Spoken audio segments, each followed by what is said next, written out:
Praise the Lord. Aroma ടിവിയുടെ മാന്യ പ്രേക്ഷകർക്ക് വേഗം വരുന്ന കർത്താവായ യേശു ക്രിസ്തുവിന്റെ നാമത്തിൽ വന്ദനത്തെയും സ്വാഗതത്തെയും അറിയിക്കുന്നു. ജീവിതത്തിലെ നല്ല അനുഭവങ്ങളും ഓർമ്മകളും ദൈവനാമ മഹത്വത്തിന് വേണ്ടി പങ്കുവയ്ക്കുവാൻ അരോമ ടിവിയുടെ പ്രേക്ഷകരോടൊപ്പം ഇന്ന് സമയം ചെലവഴിക്കുന്നത് കർത്താവിന്റെ ദാസൻ സഹോദരൻ സുരേന്ദ്രൻ എം.പി. അവറുകളാണ്. അദ്ദേഹത്തിന്റെ ജീവിതത്തിലെ നല്ല അനുഭവങ്ങളും ഓർമ്മകളും നമ്മോടൊപ്പം പങ്കുവയ്ക്കുമ്പോൾ നമുക്ക് ഏവർക്കും പ്രാർത്ഥനയോടെ ശ്രദ്ധയോടെ സ്കിപ്പ് ചെയ്യാതെ അവസാനം വരെ കേൾക്കുവാൻ കർത്താവ് നമ്മെ സഹായിക്കട്ടെ. കർത്താവിന്റെ ദാസൻ സുരേന്ദ്രനാഥൻ അവറുകളെ തികച്ച സ്നേഹത്തോടും ആദരവോടും കൂടി അരോമ ടിവിയുടെ പ്രേക്ഷകരോടൊപ്പം സമയം ചെലവഴിക്കുന്നതിന് ഞങ്ങൾ സ്വാഗതം ചെയ്തോളുന്നു. Praise the lord. Praise the lord. Praise the lord. കർത്താവിന്റെ അരോമ ടിവിയുടെ പ്രേക്ഷകരോടൊപ്പം പരിചയപ്പെടുന്നതിൽ ഞങ്ങൾക്ക് വളരെ സന്തോഷമുണ്ട്. ഒന്ന് പറയാമോ കർത്താവിന്റെ ദാസൻ എവിടെ നിന്നാണ് ജോയിൻ ചെയ്തിരിക്കുന്നത്? വീട്ടിൽ ആരൊക്കെയുണ്ട്? ഞാൻ കണ്ണൂരിൽ നിന്നാണ് ജോയിൻ ചെയ്തിരിക്കുന്നത്. വീട്ടിൽ എൻ്റെ വൈഫും 2 മക്കളുണ്ട്. മൂത്തത് മകൻ, രണ്ടാമത്തേത് മകള്. രണ്ടുപേരും വിദ്യാർത്ഥികളാണ്. ഭാര്യ ഗവൺമെന്റ് ഉദ്യോഗസ്ഥയാണ്. SP ഓഫീസിൽ ജൂനിയർ സൂപ്രണ്ടായിട്ട് വർക്ക് ചെയ്യുന്നു. ഓക്കെ. കർത്താവിന്റെ ദാസനെ കുടുംബാംഗങ്ങളെ പരിചയപ്പെടുത്തൽ വളരെ സന്തോഷമുണ്ട്. അരോമ ടിവിയുടെ പ്രേക്ഷകരോടൊപ്പം കർത്താവിന്റെ ദാസന് ദൈവം ചെയ്ത ഉപകാരങ്ങൾ നടത്തിയ വഴികളെ കുറിച്ച് പറയുവാനുള്ളതായ ഒരു അവസരമാണ് മുന്നോട്ട് ക്രമീകരിക്കുന്നത്. അതിനായി ദൈവം സഹായിക്കട്ടെ. ആകട്ടെ, മുന്നോട്ട് പോകുന്നതിന് മുൻപ് മാതാപിതാക്കന്മാരെ കുറിച്ചും സഹോദരങ്ങളെ കുറിച്ചും ബാല്യകാലത്തെക്കുറിച്ചും വിദ്യാഭ്യാസ കാലയളവിനെ കുറിച്ച് തുടർന്നിങ്ങോട്ടും ഞാൻ അരോമ ടിവിയിലെ പ്രേക്ഷകരോടൊപ്പം പങ്കുവയ്ക്കാൻ ആഗ്രഹിക്കുന്ന കാര്യങ്ങൾ കർത്താവിന്റെ ദാസന് സംസാരിക്കാം. ദൈവനാമത്തിന് മഹത്വം ഉണ്ടാകട്ടെ. കർത്താവായ യേശു ക്രിസ്തുവിന്റെ നാമത്തിൽ എല്ലാവർക്കും സ്നേഹവന്ദനം. എൻ്റെ പേര് ഞാൻ പറഞ്ഞല്ലോ, സുരേന്ദ്രനാഥ്. ഞാൻ കണ്ണൂര് എടക്കാട് എന്ന് പറയുന്ന സ്ഥലത്ത് ജനിച്ചു വളർന്ന വ്യക്തിയാണ്. അച്ഛനും അമ്മയും ഞങ്ങൾ 5 മക്കളാണ്. എനിക്കൊരു ഏച്ചിയുണ്ട്. ഞാൻ രണ്ടാമത്തത്. 2 അനുജന്മാരും ഒരു അനുജത്തിയും. ഞങ്ങളുടെ വിദ്യാഭ്യാസമൊക്കെ നല്ല ഭംഗിയായി കഴിഞ്ഞു. അച്ഛനൊരു ഗവൺമെന്റ് ഉദ്യോഗസ്ഥനായിരുന്നു. അച്ഛൻ അഗ്രികൾച്ചർ ഓഫീസറായിരുന്നു. അതുപോലെ ഞങ്ങൾക്ക് ഒരു ബുദ്ധിമുട്ടും ഇല്ലാതെ പഠിക്കുവാനും ജീവിക്കുവാനും ഒരു ഗവൺമെന്റ് ഉദ്യോഗസ്ഥനായതുകൊണ്ട് സാധിച്ചു. എനിക്ക് നിങ്ങളോട് പറയാനുള്ളത്, ഞാൻ എൻ്റെ ജീവിത അവസ്ഥയിൽ ഞാനൊരു സത്യദൈവത്തെ അന്വേഷിച്ച് സത്യദൈവം, ജീവിക്കുന്ന ദൈവം ഉണ്ട് എന്ന് കണ്ടെത്തിയ ഒരു വ്യക്തിയാണ്. അതിന് കാരണമായി വന്നത് എൻ്റെ ജീവിതത്തിലെ ഒരു നിരാശയുടെ അനുഭവം, ഒരു കഷ്ടതയുടെ അനുഭവം വന്നതുകൊണ്ടാണ് ആ അന്വേഷണത്തിലേക്ക് പോകേണ്ടതായി വന്നത്. ഞങ്ങൾ അമ്പലവാസി കുടുംബത്തിൽ ജനിച്ച വ്യക്തികളായിരുന്നു. അപ്പൊ അമ്പലവാസി കുടുംബത്തിൽ ജനിച്ച വ്യക്തികളോട് ദൈവമുണ്ട് എന്നോ അല്ലെ ദൈവം എവിടെയെന്നോ ഒന്നും ചോദിക്കേണ്ടതായ ആവശ്യം വരുന്നില്ലല്ലോ. അപ്പോ എൻ്റെ അച്ഛൻ്റെ അമ്മ, ഏകദേശം അച്ഛന് 1 വയസ്സുള്ളപ്പോൾ അച്ഛൻ്റെ അച്ഛൻ മരണപ്പെട്ടുപോയി. അച്ഛന് 2 ജ്യേഷ്ഠന്മാരാണ് ഉണ്ടായിരുന്നു. അപ്പോ 90 വർഷം മുമ്പേ ഏകദേശം അച്ഛമ്മ ഒറ്റക്ക് ആ മക്കളെ വളർത്തിയത്. അന്നൊക്കെ മരുമക്കത്തായി ആയിരുന്നു. അപ്പൊ മാമൻ വീട്ടിലുള്ളത് കൊണ്ടും അച്ഛമ്മ വേറെ കല്യാണമൊന്നും കഴിക്കാത്തത് കൊണ്ടും കുട്ടികളെ വളർത്തി. എൻ്റെ അച്ഛനൊരു ഗവൺമെന്റ് ഉദ്യോഗസ്ഥനായി. അച്ഛൻ്റെ ചേട്ടൻ ഒരു അധ്യാപകനായിരുന്നു. മൂത്ത ജ്യേഷ്ഠൻ ചെറിയ ബിസിനസ് ആയിരുന്നു, ചായക്കട നടത്തുകയായിരുന്നു. വളരെ ഭംഗിയായി കുടുംബം നോക്കി എല്ലാവരും വിവാഹിതരായി. എന്നാൽ ജീവിതത്തിൽ ഞാൻ കുറച്ച് വളർന്നപ്പോൾ എനിക്ക് മനസ്സിലാക്കാൻ സാധിച്ചൊരു കാര്യം,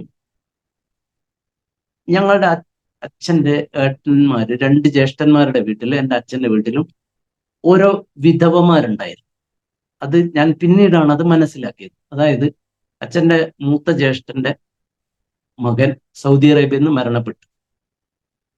അപ്പോൾ ആ വീട്ടിലൊരു വിധവയുണ്ട്. രണ്ടാമത്തെ അച്ഛൻ്റെ വീട്ടിലും അച്ഛൻ്റെ ജ്യേഷ്ഠന്റെ വീട്ടിലും ഒരു വിധവയുണ്ട്. എൻ്റെ ഫാദറിന്റെ മകളുടെ ഭർത്താവും മരണപ്പെട്ടുപോയി. അപ്പോ കുറച്ച് വളർന്നു വന്നപ്പോൾ എന്തുകൊണ്ടാണ് ഇങ്ങനെ സംഭവിക്കുന്നത് എന്ന് നമുക്ക് മനസ്സിലാവുന്നില്ല. പക്ഷെ ഉള്ളിന്റെ ഉള്ളിലൊരു വേദന ഉണ്ടായി. എന്നാൽ ഈ സത്യദൈവത്തെ തിരിച്ചറിഞ്ഞതിന് ശേഷമാണ് എന്താണ് ഇതിന്റെ പിന്നിലുള്ള കാരണമെന്ന് മനസ്സിലാക്കുവാൻ വേണ്ടി സാധിച്ചത്. അതുപോലെ ഞങ്ങള് ഹിന്ദുക്കളായതുകൊണ്ട് ജാതകം നോക്കുന്ന ഒരു അനുഭവം ഉണ്ടായി. അപ്പം അധിക സമയത്ത് എന്തെങ്കിലും പ്രശ്നങ്ങൾ വരുമ്പോൾ ജ്യോതിഷക്കാരൻ്റെ അടുത്ത് പോകും. അപ്പൊ അവരൊക്കെ ജാതകം നോക്കിയിട്ട് പറയും, ഇവരാരും പഠിപ്പ് മുഴുമിപ്പിക്കത്തില്ല എന്ന് പറയും. അതായത് ഞങ്ങൾ 5 പേരും ഗ്രാജുവേഷൻ കംപ്ലീറ്റ് ആക്കാൻ വേണ്ടി സാധിച്ചില്ല. ഒരാൾക്ക് മാത്രമേ സാധിച്ചില്ല, അതെന്റെ ഇളയ അനുജനായി. അവൻ BSc മാത്സ് എല്ലാം നല്ലോണം പഠിച്ചു വന്നു. പക്ഷെ ലാസ്റ്റ് ടൈമിൽ മാത്രം അവൻ എന്തോ സുഖമില്ലാണ്ടൊക്കെ ജസ്റ്റ് പാസ്സായിട്ടുള്ളൂ. ബാക്കിയുള്ള ഫസ്റ്റ് ക്ലാസ് പാസ്സായവൻ അവസാനം എത്തുമ്പോഴേക്ക് പാസ്സാവുന്ന ഒരു അനുഭവത്തിലേക്ക് വന്നു. അപ്പോ ഇതൊക്കെ ജീവിതത്തിൽ ചിന്തിക്കുവാനിടയായത്, മറ്റുള്ളവരൊക്കെ കാണുമ്പോൾ അവരൊക്കെ നല്ല വിദ്യാഭ്യാസം ചെയ്തു നല്ലതായിട്ട് കാശ് സമ്പാദിക്കുന്നുണ്ട്, ജീവിതമൊക്കെ നല്ല സന്തോഷമായിട്ട് മുൻപോട്ട് പോകുന്നുണ്ട്. നമുക്ക് മാത്രം ഒരു ദുശ്ശീലവും ഇല്ലാതെ നമുക്ക് മാത്രം ഇങ്ങനെ ഒരു അവസ്ഥ വന്നു. അത് വല്ലാതെ എന്നെ സംബന്ധിച്ചിടത്തോളം ചിന്തിക്കാനുള്ള ഒരിട വന്നു. അങ്ങനെ ഞാൻ എൻ്റെ ബാല്യകാലം കഴിഞ്ഞു, കോളേജ് വിദ്യാഭ്യാസം കഴിഞ്ഞു. മാമന്റെ ഒരു ബിസിനസ് ഉണ്ടായിരുന്നു. അങ്ങനെ മാമനെ ബിസിനസ്സിനെ സഹായിക്കാൻ മാമന്റെ ഒരുമിച്ച് കൂടി. ഞാൻ അങ്ങനെ കോഴിക്കോട് ജില്ലയിൽ പേരാമ്പ്ര എന്ന് പറയുന്ന സ്ഥലത്ത് ഏകദേശം ഒരു 4 വർഷം താമസിച്ചിട്ടുണ്ടായിരുന്നു. അവിടുന്ന് ഒരു സഹോദരനെ പരിചയപ്പെട്ടു. അങ്ങനെ കുറച്ച് നല്ല കാശുണ്ടാക്കണം, നല്ല ജോലി സമ്പാദിക്കണം, ഒരു വീടൊക്കെ എടുക്കണം എന്നുള്ള ആഗ്രഹത്തിൽ ബഹറിന്റെ പ്രദേശത്തേക്ക് കടന്നുപോയി. ഈ സമയത്ത് എൻ്റെ ചേച്ചി വിവാഹിതയായിരുന്നു. ചേച്ചിക്ക് 2 കുഞ്ഞുങ്ങളുണ്ടായിരുന്നു. ചേച്ചീൻ്റെ ബ്രദർ യൂണിയൻ ബാങ്കിൽ ഓഫീസറായിരുന്നു, ചേച്ചീൻ്റെ ഹസ്ബൻഡ്. അങ്ങനെ ഞാൻ ബഹറിൽ പോയി 2-3 തവണ നാട്ടിലൊക്കെ വന്ന് തിരിച്ചുപോയി.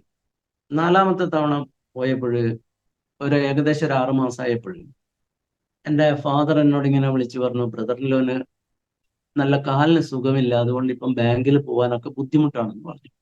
അങ്ങനെ 2-3 മാസം ഞങ്ങൾ ആയുർവേദ ചികിത്സ നടത്തി. ആയുർവേദ ചികിത്സ നടത്തി വേദനക്ക് ഒരു കുറവുമില്ല. അങ്ങനെ 2-3 റിലേറ്റീവ്സ് പറഞ്ഞു, എന്തായാലും ഇതിനൊരു കുറവും വരുന്നില്ലല്ലോ, നമുക്ക് മംഗലാപുരം ഒന്ന് കൊണ്ടുപോയി കാണിക്കാം. കസ്തൂർബ മെഡിക്കൽ കോളേജ്, അന്ന് ഫേമസ് മെഡിക്കൽ കോളേജാണ് മംഗലാപുരത്തുള്ള. അങ്ങനെ മംഗലാപുരത്തെ മെഡിക്കൽ കോളേജിൽ എൻ്റെ അളിയനെ കാണിക്കാൻ വേണ്ടി കൊണ്ടുപോകും. 2-3 ദിവസത്തെ ടെസ്റ്റൊക്കെ കഴിഞ്ഞതിന് ശേഷം അവിടുന്ന് പറയും എൻ്റെ ബ്രദറിലോന് ക്യാൻസർ ആണെന്ന്.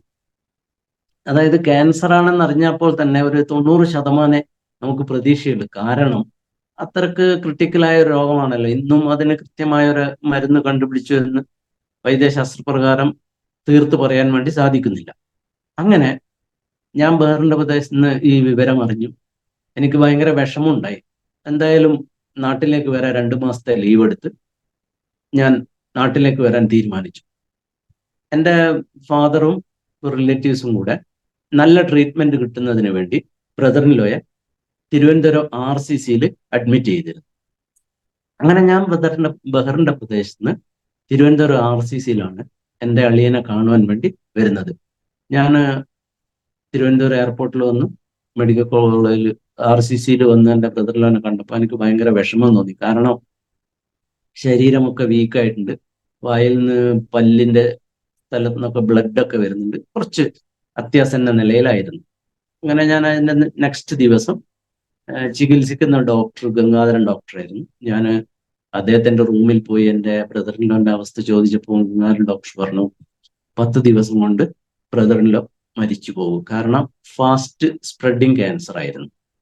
അങ്ങനെ ഞാനത് കേട്ട് വളരെ സങ്കടം തോന്നി. പക്ഷേ എൻ്റെ ഏച്ചിയോട് എങ്ങനെ ഈ സത്യാവസ്ഥ പറയും? കാരണം ഏച്ചിയും ഒരു വിധവയാകാൻ പോവാ, ചെറിയ 2 കുട്ടികളും. അങ്ങനെ ഞാനിങ്ങനെ വിഷമിച്ചിരിക്കുമ്പോൾ ഡോക്ടർമാർ റൗണ്ട്സിന് വരുന്ന കൂട്ടത്തിൽ ഒരു 3-4 ഡോക്ടർമാരുണ്ട്. അവരൊരു ദിവസം ഒരു കാര്യം പറഞ്ഞു, ദൈവത്തിന് മാത്രമേ രക്ഷിക്കാൻ കഴിയുകയുള്ളൂ. അങ്ങനെ അവര് പറഞ്ഞു, അങ്ങോട്ട് പോയി. അതെന്റെ ഹൃദയത്തിൽ സ്പർശിച്ചു. കാരണം ദൈവത്തിനെ രക്ഷിക്കാൻ കഴിയുള്ളൂ എന്ന് പറയുന്നു, പക്ഷെ ഇവരാരും ദൈവത്തെക്കുറിച്ച് പറഞ്ഞു തരുന്നില്ല. അങ്ങനെ 10-മത്തെ ദിവസം എൻ്റെ ബ്രദറിലോ ഈ ലോകത്ത് നിന്ന് മാറ്റപ്പെട്ടു.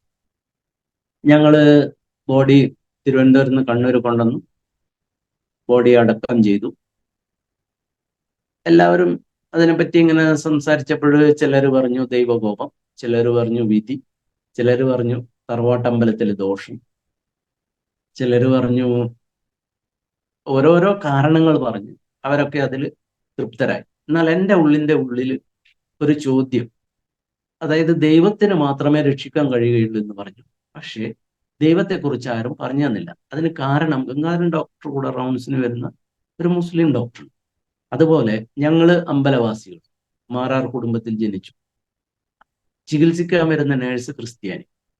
ഇവരാരും ദൈവത്തെക്കുറിച്ച് പറഞ്ഞു തരുന്നില്ല. എന്നാൽ ദൈവത്തിന് മാത്രമേ രക്ഷിക്കാൻ കഴിയുള്ളൂ എന്ന് പറഞ്ഞു. ഞാൻ എൻ്റെ 32.5 വയസ്സ് മുതൽ 35 വയസ്സ് വരെ മുസ്ലിമിനൊരു ദൈവം, ഹിന്ദുവിനൊരു ദൈവം, ക്രിസ്ത്യാനിക്കൊരു ദൈവം, അങ്ങനെ 3 ദൈവം ഉണ്ടോ, അല്ല ദൈവം ഇല്ലേ എന്ന് അന്വേഷിച്ച ഒരു വ്യക്തിയായിരുന്നു ഞാൻ. ആ സമയത്ത് ബ്രദറിൽ മരിച്ചതിന് ശേഷം ഒരു 6 മാസം കേരളത്തിൽ ഉണ്ടായിരുന്നു.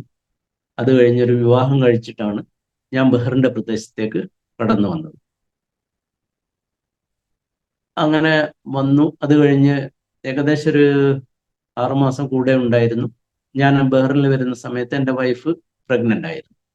ഒരു 1.5 വർഷം കഴിഞ്ഞപ്പോൾ ഒരു മകൻ ജനിച്ചിരുന്നു എനിക്ക്. ഞാൻ ആ മകനെ കാണുവാൻ വേണ്ടി നാട്ടിൽ വന്നു, തിരിച്ചുപോയി. അത് കഴിഞ്ഞതിന് ശേഷം എൻ്റെ ഉള്ളിൻ്റെ ഉള്ളിൽ ഇങ്ങനെ ഒരു ചോദ്യം ഉണ്ടായിരുന്നു: ജീവിക്കുന്ന ഒരു ദൈവമുണ്ടോ, അല്ല ദൈവമില്ലേ? ഞാൻ ബഹ്റിന്റെ പ്രദേശത്ത് തിരിച്ചു വന്നപ്പോൾ ഞങ്ങൾ ഷെയറിങ് ഫാമിലി ആയിരുന്നു. ഞങ്ങളുടെ ഒപ്പം കോഴിക്കോടുള്ള ഒരു കപ്പിൾസ് ആണ് താമസിച്ചിരുന്നത്. അപ്പൊ ഞാൻ 6 മാസം കഴിഞ്ഞ് അളിയന്റെ മരണം കഴിഞ്ഞ് ഇവിടെ വന്നപ്പോഴേ ഇവര് വൈകുന്നേരം പ്രാർത്ഥനയ്ക്ക് പോകുന്ന ഒരു അനുഭവം ഉണ്ടായി. അപ്പോ ഞങ്ങളൊക്കെ പാരമ്പര്യമായിട്ട് ഹിന്ദുക്കളാണ്. എന്തുകൊണ്ടാണ് ഈ പ്രാർത്ഥനയ്ക്ക് പോകുന്നതെന്ന് ഞാൻ ചോദിച്ചപ്പോൾ അവരുടെ ജീവിതത്തിലെ അനുഭവങ്ങളൊക്കെ പറഞ്ഞു. പക്ഷെ ഞാൻ അവരോട് പറഞ്ഞു, ഇവരൊക്കെ മതം മാറ്റാൻ വരുന്നവരാണ്, ക്രിസ്ത്യാനികളാണ്, യേശുക്രിസ്തു ജീവനുള്ള ദൈവമാണെന്നൊക്കെ പറയുന്നത് നമ്മൾ മതം മാറ്റാൻ വേണ്ടിയാണ്, അവർക്ക് അമേരിക്കയിൽ നിന്ന് പൈസ കിട്ടുന്നതെന്നൊക്കെ ഞാൻ അവരോട് സംസാരിക്കും.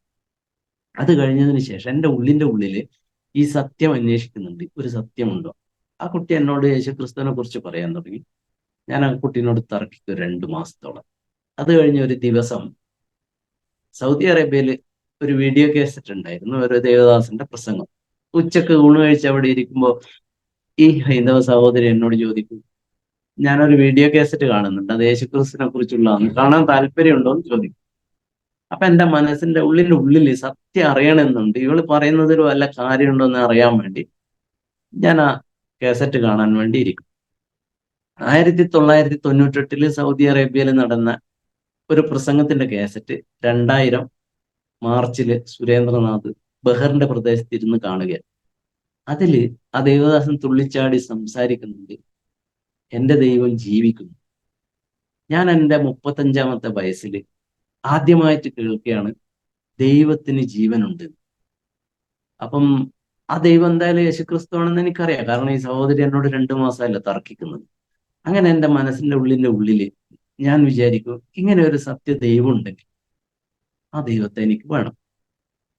അതുകൂടാതെ ആ ദേവദാസൻ അതിൽ പറയുന്നുണ്ട്, നിങ്ങൾക്ക് സ്ഥിരം ജോലി ഇല്ലാത്തത് ശാപമാണ്. അപ്പൊ എൻ്റെ അവസ്ഥ അതായിരുന്നു. എനിക്ക് 3-4 സ്ഥലങ്ങളിലൊക്കെ ജോലി കിട്ടി. ഒരു 4-5 മാസം കഴിയുമ്പോൾ എൻ്റെ ജോലി അവിടുന്ന് ഓട്ടോമാറ്റിക്കായിട്ട് പോകും. എൻ്റെ കുഴപ്പം കൊണ്ടല്ല, അങ്ങനെ സംഭവിക്കും.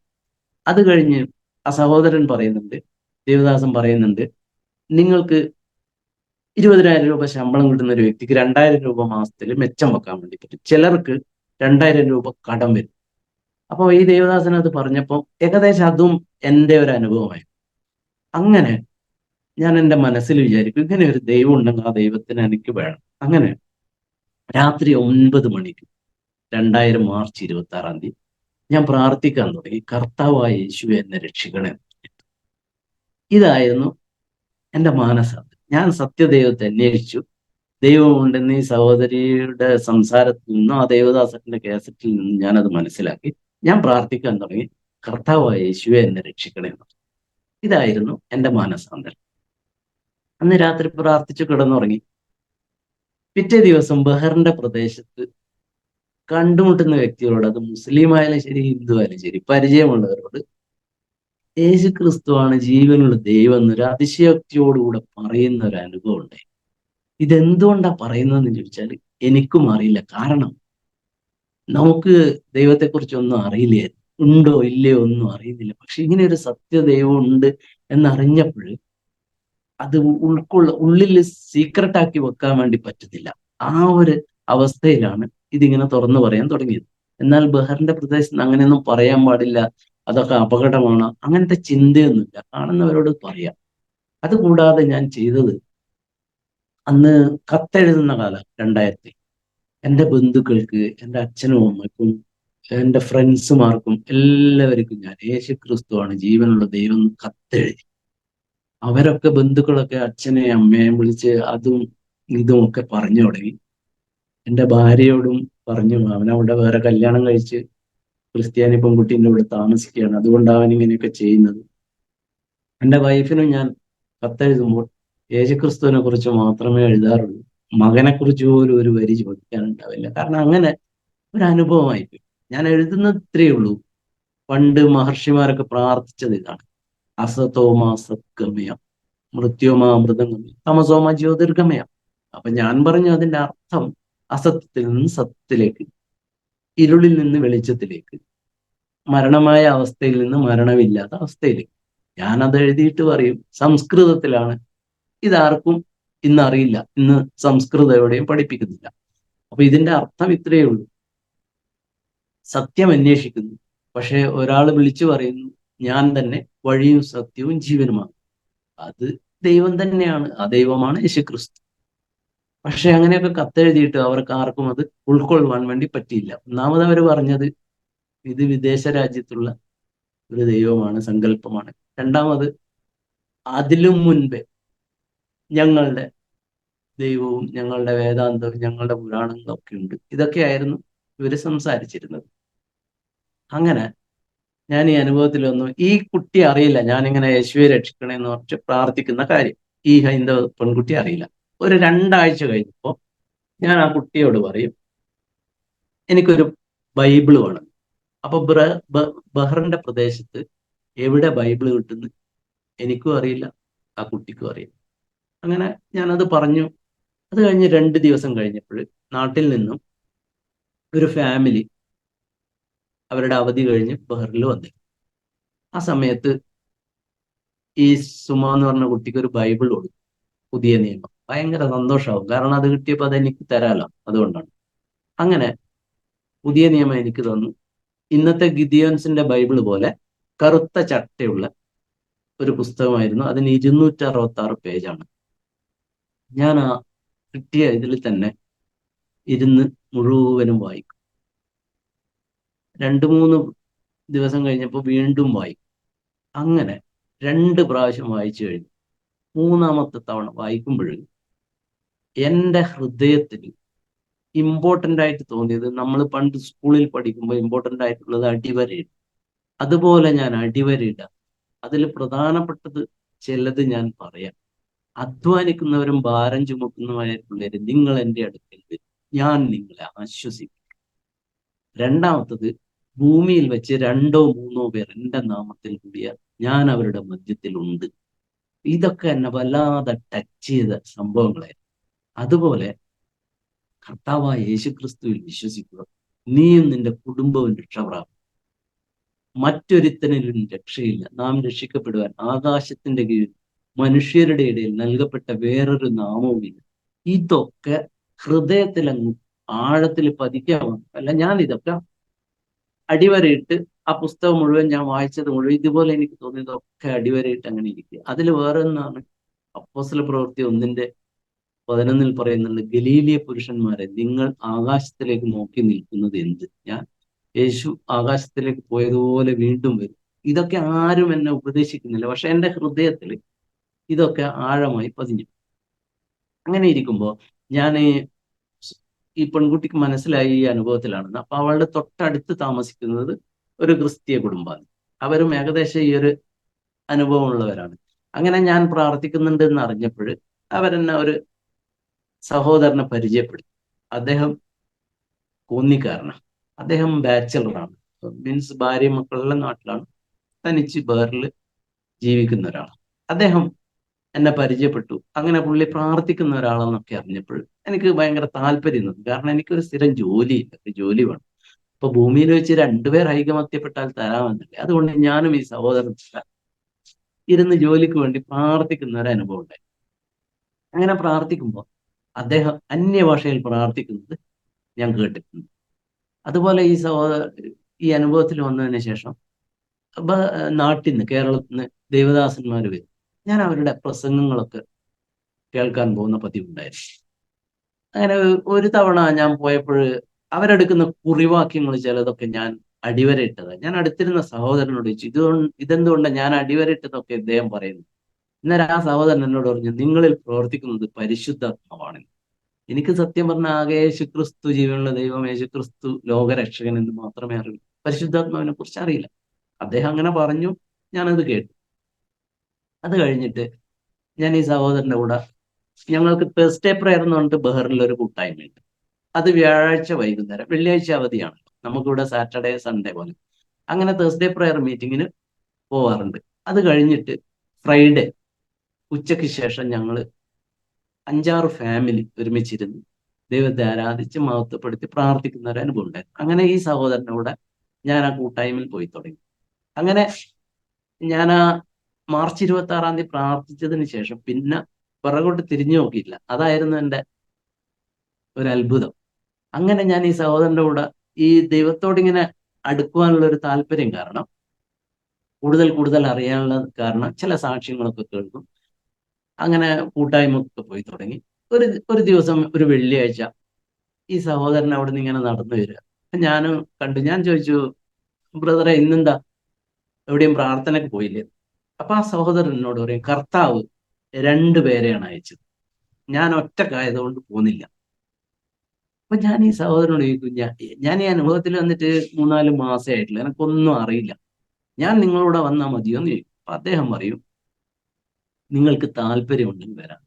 അങ്ങനെ സന്തോഷത്തോടുകൂടെ അദ്ദേഹത്തിന്റെ കൂടെ പ്രാർത്ഥനയ്ക്ക് പോകുന്ന ഒരു അനുഭവം ഉണ്ടായിരുന്നു. ഇതൊന്നും ഒരു വ്യക്തിയും എന്നെ നിർബന്ധിച്ചിട്ടല്ല, ഒരു വ്യക്തിയും ഇങ്ങോട്ട് പറഞ്ഞിട്ടല്ല, സ്വയമേ തോന്നിയിട്ട് ചെയ്യുന്ന കാര്യങ്ങളാണ്. അങ്ങനെ ഈ സഹോദരന്റെ കൂടെ പ്രാർത്ഥനക്ക് പോയിട്ട് ഞാൻ എൻ്റെ അനുഭവത്തിൽ കണ്ടതാണ്. അതായത് ഭൂതങ്ങൾ പുറത്താക്കും, ഭൂതങ്ങൾ പുറത്തു പോകുന്നുള്ള ഞാൻ എൻ്റെ അനുഭവത്തിൽ കണ്ടു. അന്യഭാഷയിൽ സംസാരിക്കും. മർക്കോസിന്റെ സുവിശേഷം 16-ാം അധ്യായത്തിന്റെ അവസാനം പറയുന്നു, വിശ്വസിക്കുന്നവരാ ഈ അടയാളങ്ങൾ നടക്കും. അതില്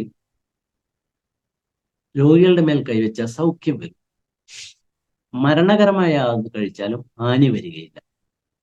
ഈ 4 കാര്യത്തിൽ ഞാൻ ഒരു കാര്യം മാത്രം കണ്ടിട്ടില്ല. ഞാൻ അത് മറ്റുള്ളവരോട് പറയുന്ന ഒരു അനുഭവം ഉണ്ടായിരുന്നു. ഞാൻ രോഗികളുടെ മേൽ കൈവച്ച സൗഖ്യം വരും പറഞ്ഞത്, ഞങ്ങൾ ബഹറിലുള്ളപ്പോൾ ഒരു മർത്തോമ കുടുംബത്തിലെ ഒരു ഫാമിലി, ഒരു അനുഭവത്തിലുള്ളവരെന്നെ ഞങ്ങളെ വിളിക്കും 2 പേരെയും പ്രാർത്ഥിക്കാൻ വേണ്ടി. എന്തുകൊണ്ടാണെന്ന് ചോദിച്ചാൽ, അവർക്ക് 3 മാസമുള്ള ഒരു കുഞ്ഞ് ഉണ്ടായിരുന്നു, ജനിച്ച പാടുള്ള കുഞ്ഞ്. ആ കുഞ്ഞിന്റെ ശരീരത്തിൽ മുഴുവൻ ഓയിൻമെന്റ് പോലെയാ. ആ കുട്ടിയെ എടുക്കാൻ വേണ്ടി പറ്റത്തില്ല, ഒരു വഴുവഴും ശരീരത്തിൽ. അപ്പോ അവർക്ക് അറിയുന്ന ഒരു കുടുംബം പറഞ്ഞിട്ട് ഞങ്ങൾ 2 പേരും കൂടെ അവിടെ പ്രാർത്ഥിക്കാൻ വേണ്ടി. എനിക്ക് പ്രാർത്ഥിക്കാനൊന്നും അറിയില്ല, അദ്ദേഹം പ്രാർത്ഥിക്കും.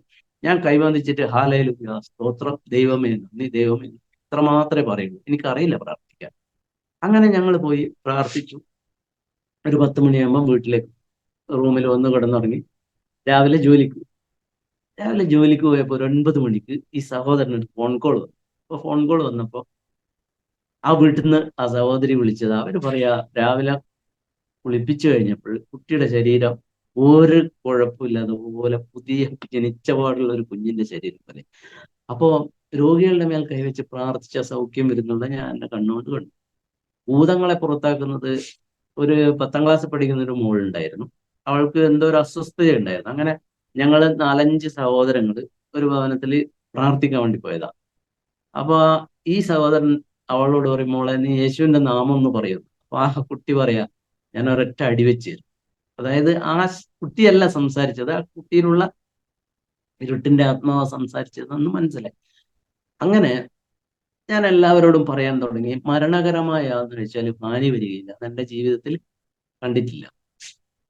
ഞാൻ എൻ്റെ വൈഫിനെ എപ്പോഴും കർത്താവിനെ കുറിച്ചൊക്കെ എഴുതി. വൈഫ് കുറച്ച് വിഷമിച്ചു, കാരണം എന്ത് പറ്റിയത്. അങ്ങനെ എങ്ങനെയെങ്കിലും ഇനി അടുത്ത പ്രാവശ്യം നാട്ടിൽ വന്നാലോ, അല്ലെ അവള് ബഹറിൽ വിസിറ്റിങ്ങിന് വന്നാലോ എന്നെ തിരിച്ച് ഹൈന്ദവ മാർഗത്തിലേക്ക് കൊണ്ടുവരണം എന്ന് വിചാരിച്ചിട്ട് എൻ്റെ ഭാര്യ ഇരിക്കെ. അങ്ങനെ ഞാനൊരു വിസിറ്റിംഗ് വിസ അപ്ലൈ ചെയ്തു. കർത്താവിന്റെ കൃപയാൽ എനിക്കൊരു വിസിറ്റിംഗ് വിസ കിട്ടി. ശരിക്കും അതിന് ഞാൻ യോഗ്യനല്ല, പക്ഷെ എങ്കിലും സാധിച്ചു. അങ്ങനെ ഞാൻ എൻ്റെ ഭാര്യനെ, എൻ്റെ മകനെ ബഹറിന്റെ പ്രദേശത്ത് കൊണ്ടുവന്നു. അപ്പോ സത്യത്തിൽ എൻ്റെ ഭാര്യ വന്നത് ഗർഭാപ്പസി ആക്കാൻ വേണ്ടി, എന്നെ തിരിച്ച് ഹൈന്ദവ മാർഗത്തിലേക്ക് എന്നെ കൊണ്ടുവരാനാണ് വന്നത്. അങ്ങനെ വന്നു. ഞങ്ങള് ഏകദേശം ഒരു മാസമൊക്കെ താമസിച്ചു. തേഴ്സ്ഡേ പ്രയറിനൊക്കെ പോവാറുണ്ടായിരുന്നു. അത് കഴിഞ്ഞിട്ട് വൈകുന്നേരങ്ങളിൽ 2-3 വീടുകളിൽ പോയി അവരുടെ സാക്ഷ്യം എൻ്റെ ഭാര്യ സ്വന്തം ചെവി കൊണ്ട് കേട്ടു. അപ്പോൾ അവളുടെ ഉള്ളിൽ തോന്നി ഇത് ജീവനുള്ള ദൈവം തന്നെയാണ്. അങ്ങനെ എൻ്റെ ഭാര്യയും യേശുക്രിസ്തുവിനെ രക്ഷകനും സ്വന്തം ദൈവവുമായി സ്വീകരിച്ചിട്ടാണ് മടങ്ങി വന്നത്. അത് കഴിഞ്ഞ് ഏകദേശം 6 മാസം എൻ്റെ ഭാര്യ എൻ്റെ ഒരുമിച്ചുണ്ടായിരുന്നു വിസിറ്റിംഗ് വിസയിൽ.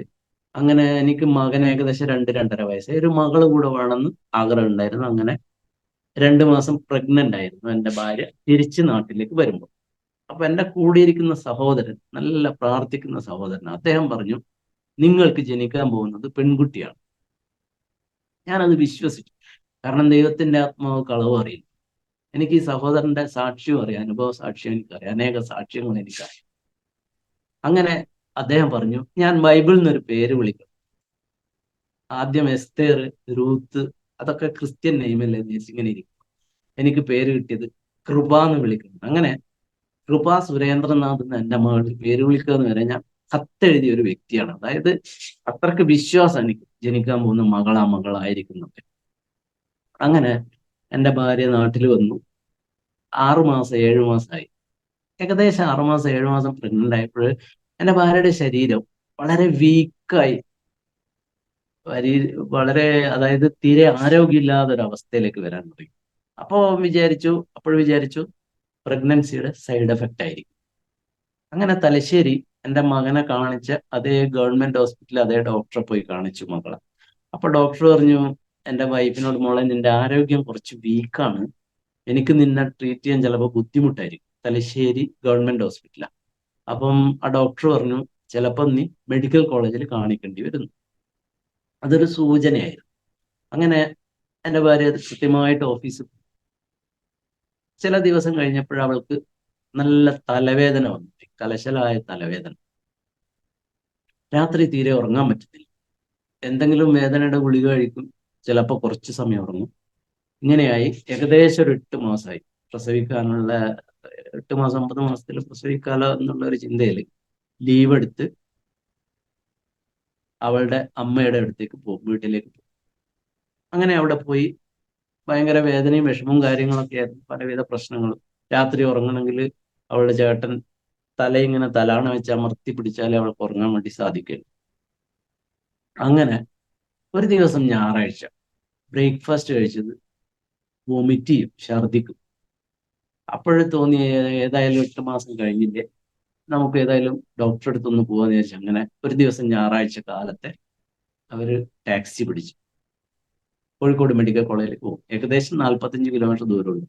അപ്പോൾ 1-2 വീടുകളിൽ ഡോക്ടറെ ബോർഡ് കണ്ടപ്പോൾ ജസ്റ്റ് ഡോക്ടർമാരോട് ഒരു സംശയം ചോദിച്ചിട്ട് തിരിച്ചു വരാം എന്ന് വിചാരിച്ചിട്ട് പോയതാ. പക്ഷെ ഡോക്ടർമാർ ഞായറാഴ്ച ആയത് കാരണം വീട്ടിലില്ല, അവര് അവധി ദിവസമായതുകൊണ്ട് പുറത്തെവിടെ പോയിരുന്നു. അങ്ങനെ ഡോക്ടർമാരെ കാണാൻ പറ്റില്ല, നേരെ മെഡിക്കൽ കോളേജിൽ പോയി. മെഡിക്കൽ കോളേജിൽ പോയി പ്രസവ വാർഡിലാണ് ആദ്യം തന്നെ കൊണ്ടുപോയി. പ്രസവ വാർഡിൽ കൊണ്ടുപോയി ഡോക്ടർമാരും നഴ്സുമാരും കണ്ട ഉടനെ ചോദിക്കുക, മോളെ എന്ത് പറ്റി, എന്തുകൊണ്ടാണ് നീ ഇത്രയും ദിവസം വരാതിരുന്നത്? കാരണം അത്രക്ക് വീക്കായിരുന്നു ആരോഗ്യം. അങ്ങനെ ഡോക്ടർമാര്, എൻ്റെ വൈഫിന്റെ അമ്മയുണ്ട്, വൈഫിന്റെ ചേട്ടനുണ്ട്, വൈഫിന്റെ അനിയത്തിയുണ്ട്, വൈഫിന്റെ ബന്ധുക്കാരെല്ലാവരും ഉണ്ട്. അങ്ങനെ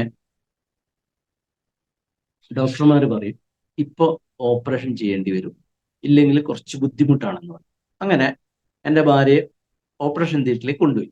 ഓപ്പറേഷൻ തിയേറ്ററിലേക്ക് കൊണ്ടുപോയി, പക്ഷെ പനിയുണ്ട്, ഫീവർ. പനി ഉണ്ടെങ്കിൽ ഓപ്പറേഷൻ ചെയ്യില്ല അത്രേ. തിരിച്ച് ഇങ്ങോട്ട് തന്നെ കൊണ്ടുവന്നു.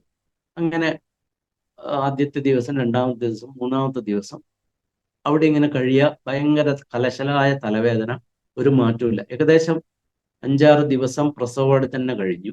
ഒന്നും മനസ്സിലാവുന്നില്ല എന്താണ് അസുഖം. അങ്ങനെ എന്ത് ചെയ്യും, കോഴിക്കോട് മെഡിക്കൽ കോളേജിന്റെ പ്രസവ വാർഡ് ഒരു ബിൽഡിംഗ് ആണെങ്കിൽ ഒരു റോഡിന്റെ തൊട്ടപ്പുറമാണ് ജനറൽ മെഡിസിന്റെ ഹോസ്പിറ്റൽ ഉള്ളത്. അങ്ങനെ പ്രസവ വാർഡിൽ നിന്ന് ഡിസ്ചാർജ് വാങ്ങിച്ചിട്ട് ജനറൽ മെഡിസിന്റെ ഹോസ്പിറ്റലിൽ എൻ്റെ വൈഫിനെ അഡ്മിറ്റ് ചെയ്തു. ജനറൽ മെഡിസിന്റെ ഹോസ്പിറ്റലിൽ അഡ്മിറ്റ് ചെയ്തു. ഏകദേശം ഒരാഴ്ച അവിടുന്ന് അവർ എല്ലാ ടെസ്റ്റും നടത്തിയിട്ട് അവസാനം നട്ടെല്ലിന്ന് കുത്തിയെടുത്ത റിസൾട്ട് വന്നപ്പോഴാണ് അവർക്ക് മനസ്സിലായത് എൻ്റെ ഭാര്യക്ക് TB മെനിഞ്ചൈറ്റിസ് ആണ്. എൻ്റെ ബ്രദറിനിലോ ക്യാൻസർ വന്ന ബ്രദറിനിലോ 10 ദിവസം കൊണ്ട് റീജിയണൽ ക്യാൻസർ സെന്ററിൽ നിന്ന് മരിച്ചു എന്ന് പറഞ്ഞ സ്ഥാനത്ത് എൻ്റെ ഭാര്യ TB മെനിഞ്ചൈറ്റിസ് വന്നിട്ട് കോഴിക്കോട് മെഡിക്കൽ കോളേജ് എന്ന് പറയുകയാണ് 4 ദിവസം കൊണ്ട് മരിച്ചു പോകും. അങ്ങനെ ഞാൻ ഇതൊന്നും അറിയുന്നില്ല. ഞാൻ ബഹ്റിന്റെ പ്രദേശത്തായ സമയത്ത് ഹോസ്പിറ്റലിൽ അഡ്മിറ്റ് ചെയ്തത് മാത്രമേ അറിയുള്ളൂ. ഇത്ര കലശലായ അസുഖമാണെന്നും അറിയുന്നില്ല. അങ്ങനെ എൻ്റെ ഫാദർ എൻ്റെ വൈഫിനെ കാണാൻ വേണ്ടി പോയിട്ട് ഫാദർ എന്നോട് വിളിച്ചു പറയും, മോനെ നീ അത്യാവശ്യമായിട്ട് നാട്ടിൽ വരണം, അഥവാ ലീവ് കിട്ടുന്നില്ലെങ്കിൽ ജോലി റിസൈൻ ചെയ്തിട്ടെങ്കിലും വരണം എന്ന് പറയും. അപ്പൊ ഞാൻ വിചാരിക്കും, ലോകത്തിലെല്ലാവരും പ്രസവിക്കുന്നുണ്ടല്ലോ, ആരും ഭർത്താവ് അടുത്തില്ലല്ലോ, എന്തുകൊണ്ടാണ് ഞാൻ പോകുന്നത് എന്ന് ചിന്തിക്കും. പക്ഷെ അത്ര ക്രിട്ടിക്കൽ ആയിരുന്നത് കൊണ്ടാണ് എൻ്റെ അച്ഛൻ അങ്ങനെ പറഞ്ഞത്. അങ്ങനെ ഞങ്ങള് പ്രാർത്ഥിക്കുന്ന ദൈവമക്കൾ തീരുമാനിക്കുക, ഏതായാലും നാട്ടിൽ പോകും, അങ്ങനെ പറഞ്ഞതല്ല. അങ്ങനെ ഞാൻ ജോലി ചെയ്യുന്ന സ്ഥാപനത്തിൽ പോയി പാസ്പോർട്ട് കളക്ട് ചെയ്തു. വൈകുന്നേരം 8 മണിക്കോ 9 മണിക്കോ ഫ്ലൈറ്റ്. അപ്പൊ ഞങ്ങളെ കൂടി പ്രാർത്ഥിക്കുന്ന ഈ 3-4 വെള്ളിയാഴ്ച പ്രാർത്ഥിക്കുന്ന പ്രാർത്ഥന കൂട്ടായ്മയിൽ വിളിച്ചു പറയും. അങ്ങനെ അവര് പ്രാർത്ഥിക്കും. അതിലൊരു സഹോദരി ഉണ്ട്, ബഹ്റിൻ ഡിഫൻസ് ഫോഴ്സിലെ നേഴ്സായിരുന്നു. അവര് പറയും, ബ്രദറിന് വേണ്ടി പ്രാർത്ഥിക്കും, ഇങ്ങനെ ഒരു മെസ്സേജ് ഉണ്ട്, അത് ഇങ്ങനെയാണ്, യെശയ്യാവ് 40:5. യഹോവയുടെ മഹത്വം വെളിപ്പെടും, സകല ജഡവും ഒരുപോലെ അത് കാണും, യഹോവയുടെ വായല്ലോ അരുളി ചെയ്യുന്നു. ഈ വചനം കേട്ടപ്പോൾ എനിക്ക് വളരെ സന്തോഷമായി. കാരണം നമ്മൾ പ്രാർത്ഥിച്ചപ്പോൾ ദൈവത്തിന്റെ ആത്മാവ് ഒരു മറുപടി തന്നില്ല.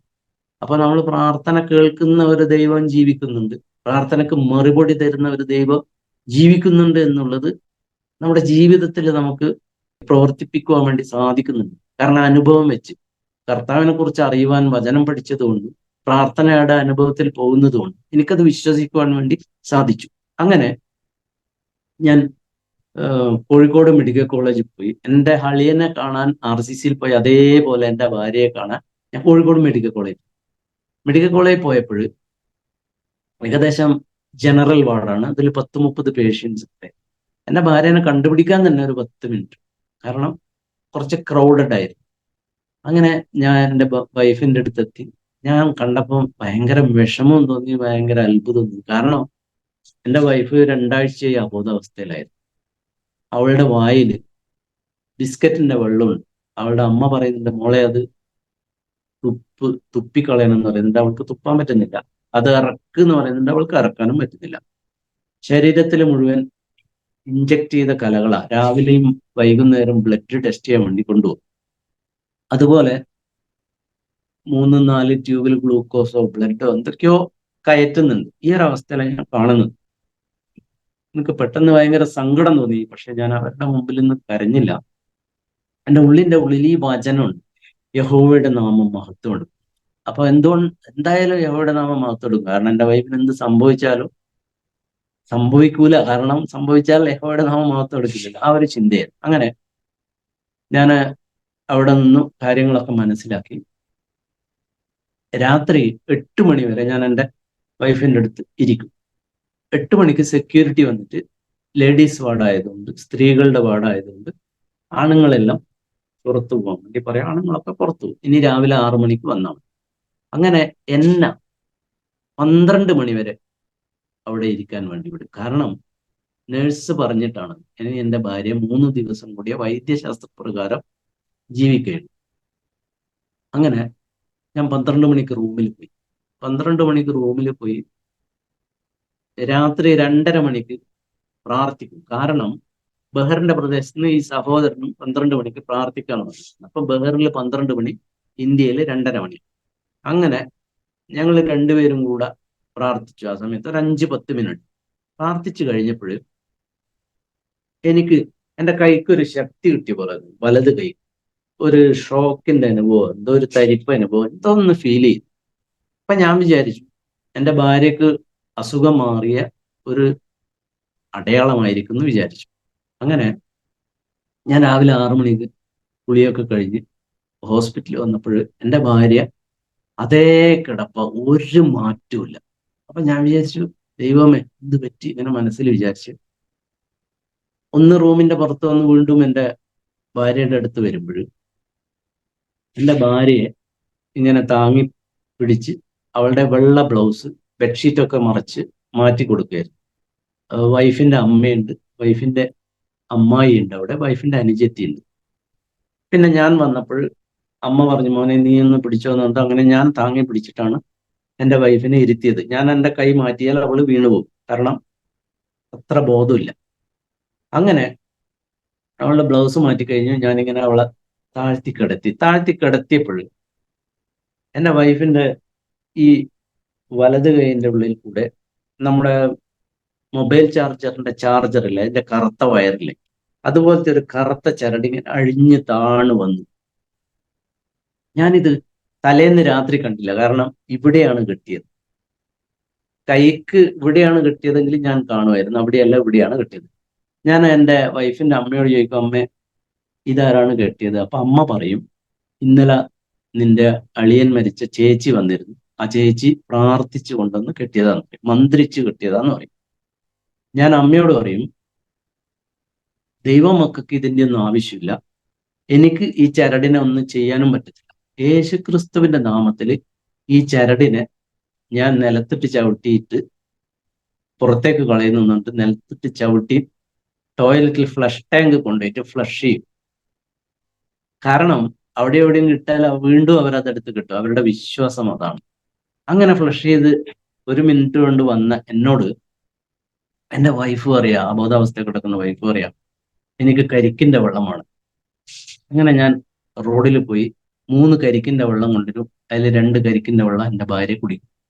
തലേന്നത്തെ അവസ്ഥ, എന്തെങ്കിലും ഭക്ഷണം കഴിക്കാനും പറ്റത്തില്ല, തുപ്പാനും പറ്റത്തില്ല.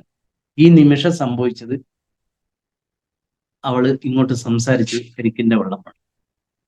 അങ്ങനെ കരിക്കിന്റെ വെള്ളം വാങ്ങിച്ചുകൊണ്ടെന്ന് അവളത് കുടിച്ചു. അവിടെ ഉണ്ടായിരുന്ന ഒരു രൂപാന്തരം ഇത്രയേ ഉള്ളൂ. അതായത് യേശുക്രിസ്തുവിന്റെ നാമത്തിൽ ദുഷ്ടന്റെ ബന്ധനം അഴിച്ചു.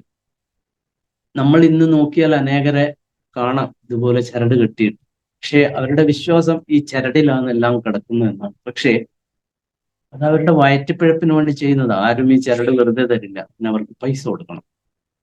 അങ്ങനെ ഈ അവസ്ഥ കഴിഞ്ഞ് ഒരു 11 മണിയായപ്പോൾ ഡോക്ടർ വന്നു. ഡോക്ടർ വന്നിട്ട് പറഞ്ഞു, ഹസ്ബൻഡ് വന്നിട്ടുണ്ടല്ലോ, ഹസ്ബൻഡിനോട് കാര്യങ്ങളൊക്കെ പറഞ്ഞിട്ടുണ്ടല്ലോ, മെയിൻ ഇത്രയേ ഉള്ളൂ, 4 ദിവസം കൊണ്ട് എൻ്റെ ഭാര്യ മരിച്ചു, അതാണ് ഹസ്ബൻഡിനോട് പറയാനുള്ളത്. അങ്ങനെ ഞാൻ അവിടെ നിന്നു. എൻ്റെ ഭാര്യയ്ക്ക് ചെറിയൊരു മാറ്റം ഉണ്ടായത് ഇതാണ്.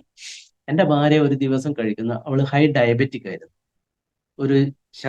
ഒരു പിടി കഞ്ഞി പോലും അവൾക്ക് കൊടുക്കാൻ വേണ്ടി പറ്റത്തില്ല. അവൾ ഒരു ദിവസം കഴിക്കുന്നത് TB മെനിഞ്ചൈറ്റിസിന്റെ 10 ഗുളിക കൂടാതെ 24 ഇഞ്ചക്ഷൻ. ഞങ്ങൾ 1 മാസത്തോളം അവിടെ ജനറൽ ഡിപ്പാർട്ട്മെന്റിൽ കിടന്നതാണ്. അങ്ങനെ ഒരു ദിവസം പ്രസവിക്കാനുള്ള സിംറ്റം കണ്ടു. അങ്ങനെ ഞങ്ങൾ അവിടുന്ന് ഡിസ്ചാർജ് വാങ്ങിയിട്ട് തിരിച്ച് പ്രസവ വാർഡിലേക്ക് തന്നെ പോയി. പ്രസവ വാർഡിലേക്ക് തന്നെ പോയപ്പോൾ അവിടുന്ന് ഡോക്ടർമാർ പറഞ്ഞു, ഇവള് 1 മാസമായിട്ട് ബെഡ് പേഷ്യൻ്റ് ആണ്, ഇവൾക്ക് അനസ്തീഷ്യ കൊടുത്താൽ തിരിച്ച് ജീവൻ വരാനുള്ള ആരോഗ്യമില്ല, അതുകൊണ്ട് വൈഫ് മരിക്കും, ഓട്ടോമാറ്റിക്കായിട്ട് കുഞ്ഞും മരിക്കും, അല്ലെങ്കിൽ നമുക്ക് എങ്ങനെയെങ്കിലും കുഞ്ഞിനെ രക്ഷപ്പെടുത്താം, 2 1. അതായത് അനസ്തീഷ്യ കൊടുക്കാൻ വേണ്ടി പറ്റത്തില്ല, അനസ്തീഷ്യ കൊടുക്കാതെ ഓപ്പറേഷൻ ചെയ്യാനും പറ്റത്തില്ല. 2 അവസ്ഥയിൽ അവരിങ്ങനെ നിൽക്കുക. പക്ഷെ എൻ്റെ ഉള്ളിൽ ജനിക്കാൻ വന്ന പെൺകുട്ടിയായിരിക്കും. ഇതൊക്കെ ഞാൻ അവരുടെയുള്ള ഞങ്ങളെ റിലേറ്റീവ്സിനോടൊക്കെ പറഞ്ഞിരുന്നു. അവരൊക്കെ ഉള്ളിൽ പ്രാർത്ഥിച്ചു, ഇതെങ്ങനെയെങ്കിലും ഒരു ആൺകുട്ടി ആവട്ടെ, കാരണം എൻ്റെ വിശ്വാസം മാറാൻ വേണ്ടി. പക്ഷെ എനിക്ക് ഉറപ്പുണ്ട് എനിക്ക് ജനിക്കാൻ പോകുന്ന പെൺകുട്ടിയാണ്. അങ്ങനെ 10 മണിക്ക് എൻ്റെ ഭാര്യ ഓപ്പറേഷൻ തിയേറ്ററിൽ കൊണ്ടുപോയി. നഴ്സ് വന്ന് സമ്മതപത്രം ഒപ്പിട്ട് തന്നു. സമ്മതപത്രം ഒപ്പിട്ട് തന്നതിൽ മരണകരമായി എന്ത് സംഭവിച്ചാലും ആശുപത്രിക്കോ ഡോക്ടർമാർക്കോ നഴ്സുമാർക്കോ ഉത്തരവാദിത്വമില്ല, അതാണ് ഒപ്പിട്ട് കൊടുക്കേണ്ടത്. ഞാനത് ഒപ്പിട്ട് കൊടുത്തു.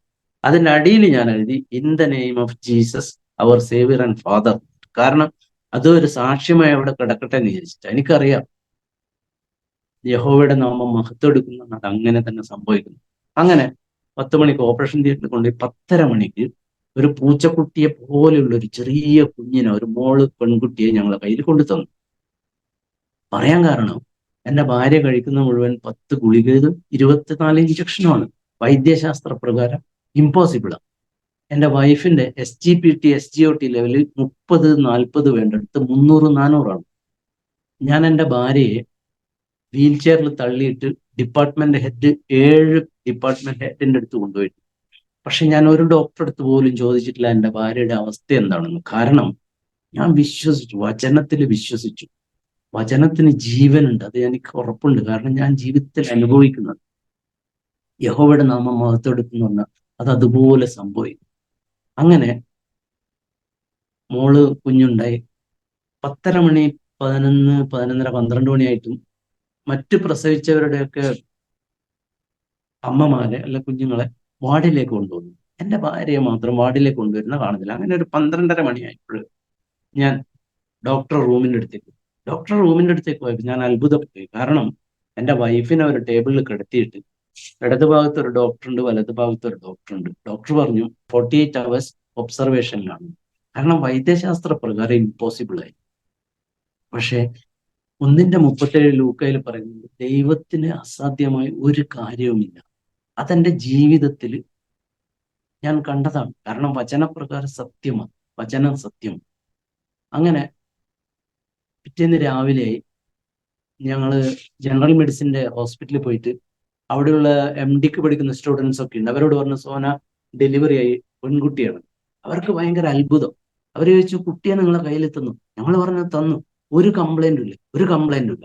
അതായത് വൈദ്യശാസ്ത്ര പ്രകാരം ഒന്നുകിൽ മഞ്ഞപ്പിത്തം അല്ലെങ്കിൽ എൻ്റെ മകൾക്ക് ഹാർട്ടിന് കംപ്ലൈന്റ്, ഇതവര് പ്രതീക്ഷിച്ചതായിരുന്നു. പക്ഷെങ്കിൽ ദൈവത്തിന്റെ കൃപയാൽ വചനപ്രകാരം ഒരു തടസ്സവും കൂടാതെ ഒരു പെൺകുട്ടിയെ ഞങ്ങൾക്ക് തന്നു. ഞാൻ കൃപാ സുരേന്ദ്രനാഥ് എന്ന മകൾക്ക് പേര് വിളിച്ചത്. ആ മകൾ ഇന്ന് 21 വയസ്സായി ഞങ്ങളോടൊപ്പമുണ്ട്. അതിൽ മറ്റൊരു കാര്യം, ഞങ്ങള് 3 ദിവസം കഴിഞ്ഞു ഡിസ്ചാർജ് ആയി വീട്ടിലേക്ക് പോയി. ഒരാഴ്ച കഴിഞ്ഞപ്പോൾ ചെക്കപ്പിന് വന്നു. 2 ആഴ്ച കഴിഞ്ഞപ്പോൾ ഒരു ചെക്കപ്പിന് വന്നു. അത് കഴിഞ്ഞിട്ട് പിന്നെ വരണ്ട, വീട്ടിൽ നിന്ന് ഗുളിക കഴിച്ച് നിന്നാൽ മതി. അങ്ങനെ 2 ആഴ്ച കഴിഞ്ഞു. എൻ്റെ മകളെ ചികിത്സിച്ചത് ഗൈനക്കോളജിയുടെ ഡോക്ടർ പാപ്പച്ചനാണ്. പാപ്പച്ചൻ ഡോക്ടർ ഞങ്ങളോട് പറഞ്ഞു, നിങ്ങൾക്ക് നിങ്ങളെ മകളെ കിട്ടിയത് മിറാക്കിളാണ്. ഞാൻ പാപ്പച്ചൻ ഡോക്ടറോട് പറഞ്ഞു, ഞാൻ ജീവനുള്ള ദൈവത്തിൽ വിശ്വസിക്കുന്നു, യേശു ക്രിസ്തുവാണ് ജീവനുള്ള ദൈവം. പാപ്പച്ചൻ ഡോക്ടർ എന്നോട് പറയാണ്, ഞാൻ നിരീശ്വരവാദിയാണ്. അതായത് ക്രിസ്തീയ കുടുംബത്തിൽ ജനിച്ചവർ പോലും ക്രിസ്തുവിനെ കുറിച്ച് പറയുന്നില്ല. ഞാൻ സത്യദൈവം യേശു ക്രിസ്തുവാണെന്ന് അറിഞ്ഞതിന് ശേഷം എൻ്റെ ഉള്ളിൽ വന്ന ഒരു ചോദ്യമാണ്, എന്തുകൊണ്ട് ക്രിസ്ത്യാനികൾ എന്ന് പറയുന്നവർ പറയുന്നില്ല? കാരണം ഞാൻ പേരാമ്പ്രയുടെ പ്രദേശത്ത് 4 വർഷം ഉണ്ടായ വ്യക്തിയാണ്. പേരാമ്പ്ര, ചക്കിട്ടപ്പാറ, ഊരാച്ചുണ്ട്, ഇതൊക്കെ ക്രിസ്ത്യൻ ബെൽറ്റാണ്. അവിടെ കുളത്തുവയൽ ധ്യാനം നടക്കുന്ന സ്ഥലമാണ്. ഇത്രയും കാര്യങ്ങൾ ഉണ്ടായിട്ടും 4 വർഷം ഞാൻ അവിടെ ഉണ്ടായിട്ടും എന്നോടൊരു കുഞ്ഞു പോലും യേശുക്രിസ്തുവിനെ കുറിച്ച് പറഞ്ഞില്ല. എൻ്റെ ഉള്ളിൽ വന്ന ചോദ്യമാണ്, എന്തുകൊണ്ടാണ് ഇവർ പറയാത്തത്? അപ്പൊ ഞാൻ പിന്നീട് ഒരു കാര്യം മനസ്സിലാക്കി, സത്യമായത് ഉള്ളില് അതുപോലെ അനുഭവിച്ചറിയുന്നവനെ ഈ ഒരു അനുഭവത്തിലേക്ക് വരാൻ വേണ്ടി സാധിക്കുകയുള്ളൂ.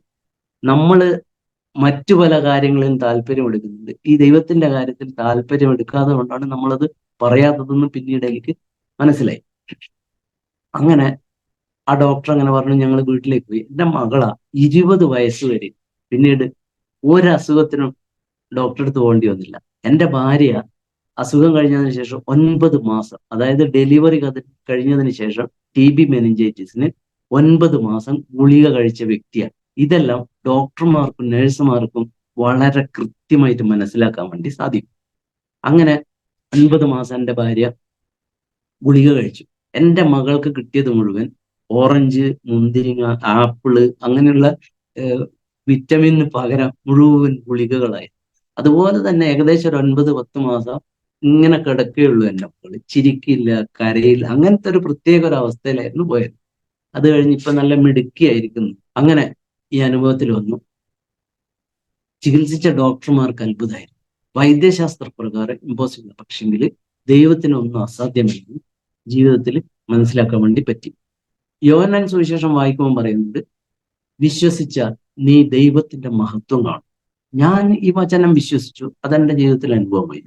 വൈദ്യശാസ്ത്രം പറഞ്ഞു ഇമ്പോസിബിൾ ആണ്, പക്ഷെ വചനം പറയുന്നു ദൈവത്തിന് അസാധ്യമായി ഒന്നുമില്ല. അതെന്റെ ജീവിതത്തിൽ അനുഭവമായി. അതുപോലെ സങ്കീർത്തനം 18:40 പറയുന്നു, യഹോവ ജീവിക്കുന്നു, ദൈവം ജീവിക്കുന്നു. ഞാനത് കേട്ടിട്ട് മാനസാന്തരപ്പെട്ട വ്യക്തിയാണ്. പക്ഷെ ഈ സത്യം എങ്ങനെ നമ്മൾ അറിയും? വിശ്വാസം കേൾവിയാലും കേൾവി ക്രിസ്തുവിന്റെ വചനത്താലും വരുന്നു. ഈ ക്രിസ്തുവിന്റെ വചനം നമ്മൾ പറയുന്നില്ല എങ്കിൽ മറ്റുള്ളവർ എങ്ങനെ അറിയും? ഞാൻ 4 വർഷം ഒരു ക്രിസ്തീയ സഹോദരന്റെ കൂടെ താമസിച്ചതാണ്.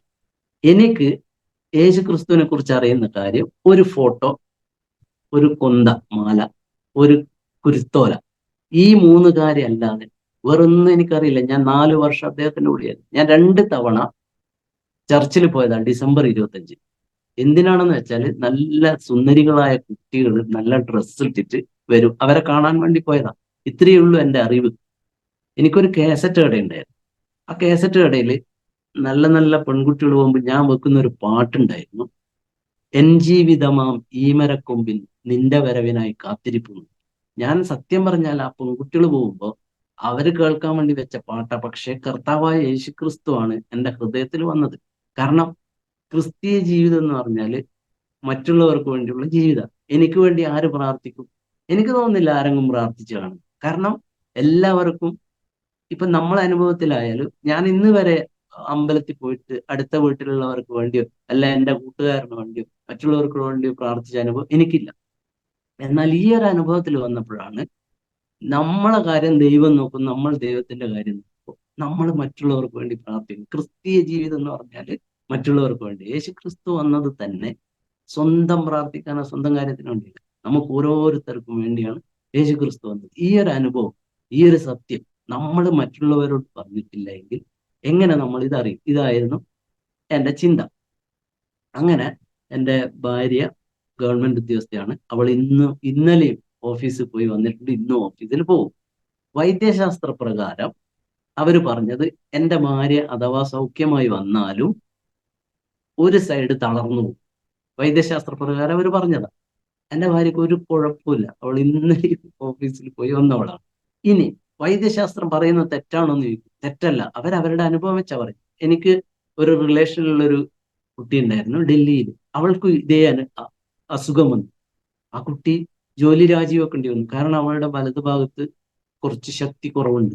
അവൾക്ക് ട്രെയിനിൽ യാത്ര ചെയ്യാൻ ബുദ്ധിമുട്ടുണ്ട്. അപ്പൊ വൈദ്യശാസ്ത്രം പറയുന്നത് സത്യമാണ്. എന്നാൽ ദൈവം പറയുന്നത് എനിക്ക് അസാധ്യമൊന്നുമില്ല. പ്രാർത്ഥന കേൾക്കുന്ന ഒരു ദൈവം ജീവിക്കുന്നു. അത് നമ്മളുടെ അനുഭവത്തിൽ നമ്മൾ കൊണ്ടുവന്നു. അങ്ങനെ ഈ ഒരു അനുഭവത്തിൽ 2-3 വചനം എൻ്റെ ജീവിതത്തിൽ ദൈവം കാണിച്ചു തന്നു. ഇനി എന്നോട് ഈ ക്രിസ്തുവിനെ കുറിച്ച് പറഞ്ഞ പെൺകുട്ടി ഹൈന്ദവ കുടുംബത്തിൽ നിന്ന് വന്നത്. അവളുടെ കുഴപ്പം എന്താണെന്ന് വെച്ചാൽ അവൾക്ക് എൻഡോമെട്രിയോസിസ് എന്ന് പറയുന്ന ഒരു അസുഖം ഉണ്ടായിരുന്നു. ഈ അസുഖത്തിന് 1998-99 കാലയളവിൽ 12,000 രൂപ വിലയുണ്ട് ഒരു ഇഞ്ചക്ഷൻ. ബഹ്റിനിൽ 120 ദിനാർ അതിന്റെ വില. ഞാൻ 1, 2, 3 മാസം ഇവർക്ക് ഈ ഇഞ്ചക്ഷൻ കൊണ്ടു കൊടുത്ത വ്യക്തിയാണ്. അതായത് ഈ അസുഖം മാറണമെന്നുണ്ടെങ്കിൽ 30 വയസ്സോ 32 വയസ്സുള്ള ആ കുട്ടിയോട് പറയും ഗർഭപാത്രം എടുത്തു കളയണം. അപ്പോൾ വളരെ നിരാശയുടെ അനുഭവത്തിലാണ് അവരുള്ളത്. കാരണം 32 വയസ്സിൽ ഗർഭപാത്രം എടുത്തു കഴിഞ്ഞാൽ പിന്നീട് ഒരിക്കലും കുഞ്ഞുങ്ങൾ ഉണ്ടാവില്ല.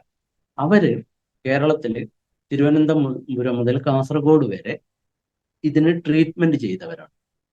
അതുപോലെ ബഹ്റിനില് American mission hospital, Bahrain defence force hospital, Salmaniya hospital, ഈ 3 ഹോസ്പിറ്റലും കാണിച്ചു. ഇവർക്ക് കുട്ടികൾ ഉണ്ടാവില്ല. ഇനി അഥവാ കുട്ടികൾ ഉണ്ടാവണമെന്ന് വിചാരിച്ചാൽ നടക്കില്ല, കാരണം ഈ എൻഡോമെട്രിയോസിസ് അസുഖം.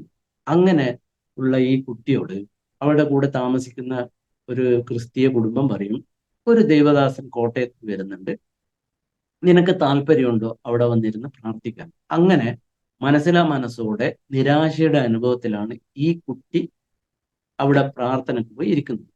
അവിടെ പ്രാർത്ഥനയ്ക്ക് പോയി ഇരുന്നു. ആ ദേവദാസന്റെ കൂട്ടുകാരായിരുന്നു ഇവളുടെ ഫ്രണ്ട്. അങ്ങനെ ഒരു വീട്ടിൽ വെച്ച് ഒരുമിച്ച് കാണാൻ വേണ്ടി പറ്റി. ആ ദേവദാസൻ പറയും, യേശു ക്രിസ്തുവിൽ വിശ്വസിക്കുകയാണെങ്കിൽ നിന്റെ അവസ്ഥ ദൈവം മാറ്റും.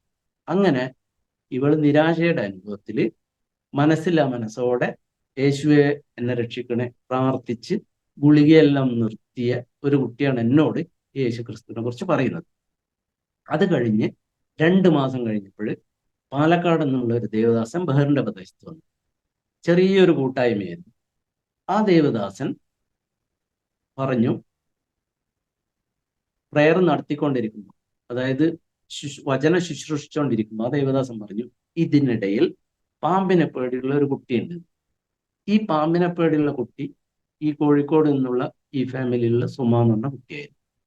ദേവദാസൻ 2 പ്രാവശ്യം പറഞ്ഞിട്ട് ഈ കുട്ടി എഴുന്നേറ്റില്ല. 3ാമത്തെ പ്രാവശ്യം പറഞ്ഞപ്പോൾ ഇവൾ എഴുന്നേറ്റപ്പോൾ ആ കുട്ടിയോട് മുമ്പോട്ട് വരാൻ വേണ്ടി പറയും. മുമ്പോട്ട് വന്നു. അവൾക്ക് വേണ്ടി ദേവദാസൻ 2 തവണ പ്രാർത്ഥിച്ചപ്പോഴും ഈ കുട്ടി പുറകോട്ട് വീഴും. അതായത് തൊട്ടിട്ടൊന്നുമല്ല, 10 അടി ഡിസ്റ്റൻസ് എന്നാണ് പ്രാർത്ഥിക്കുന്നത്.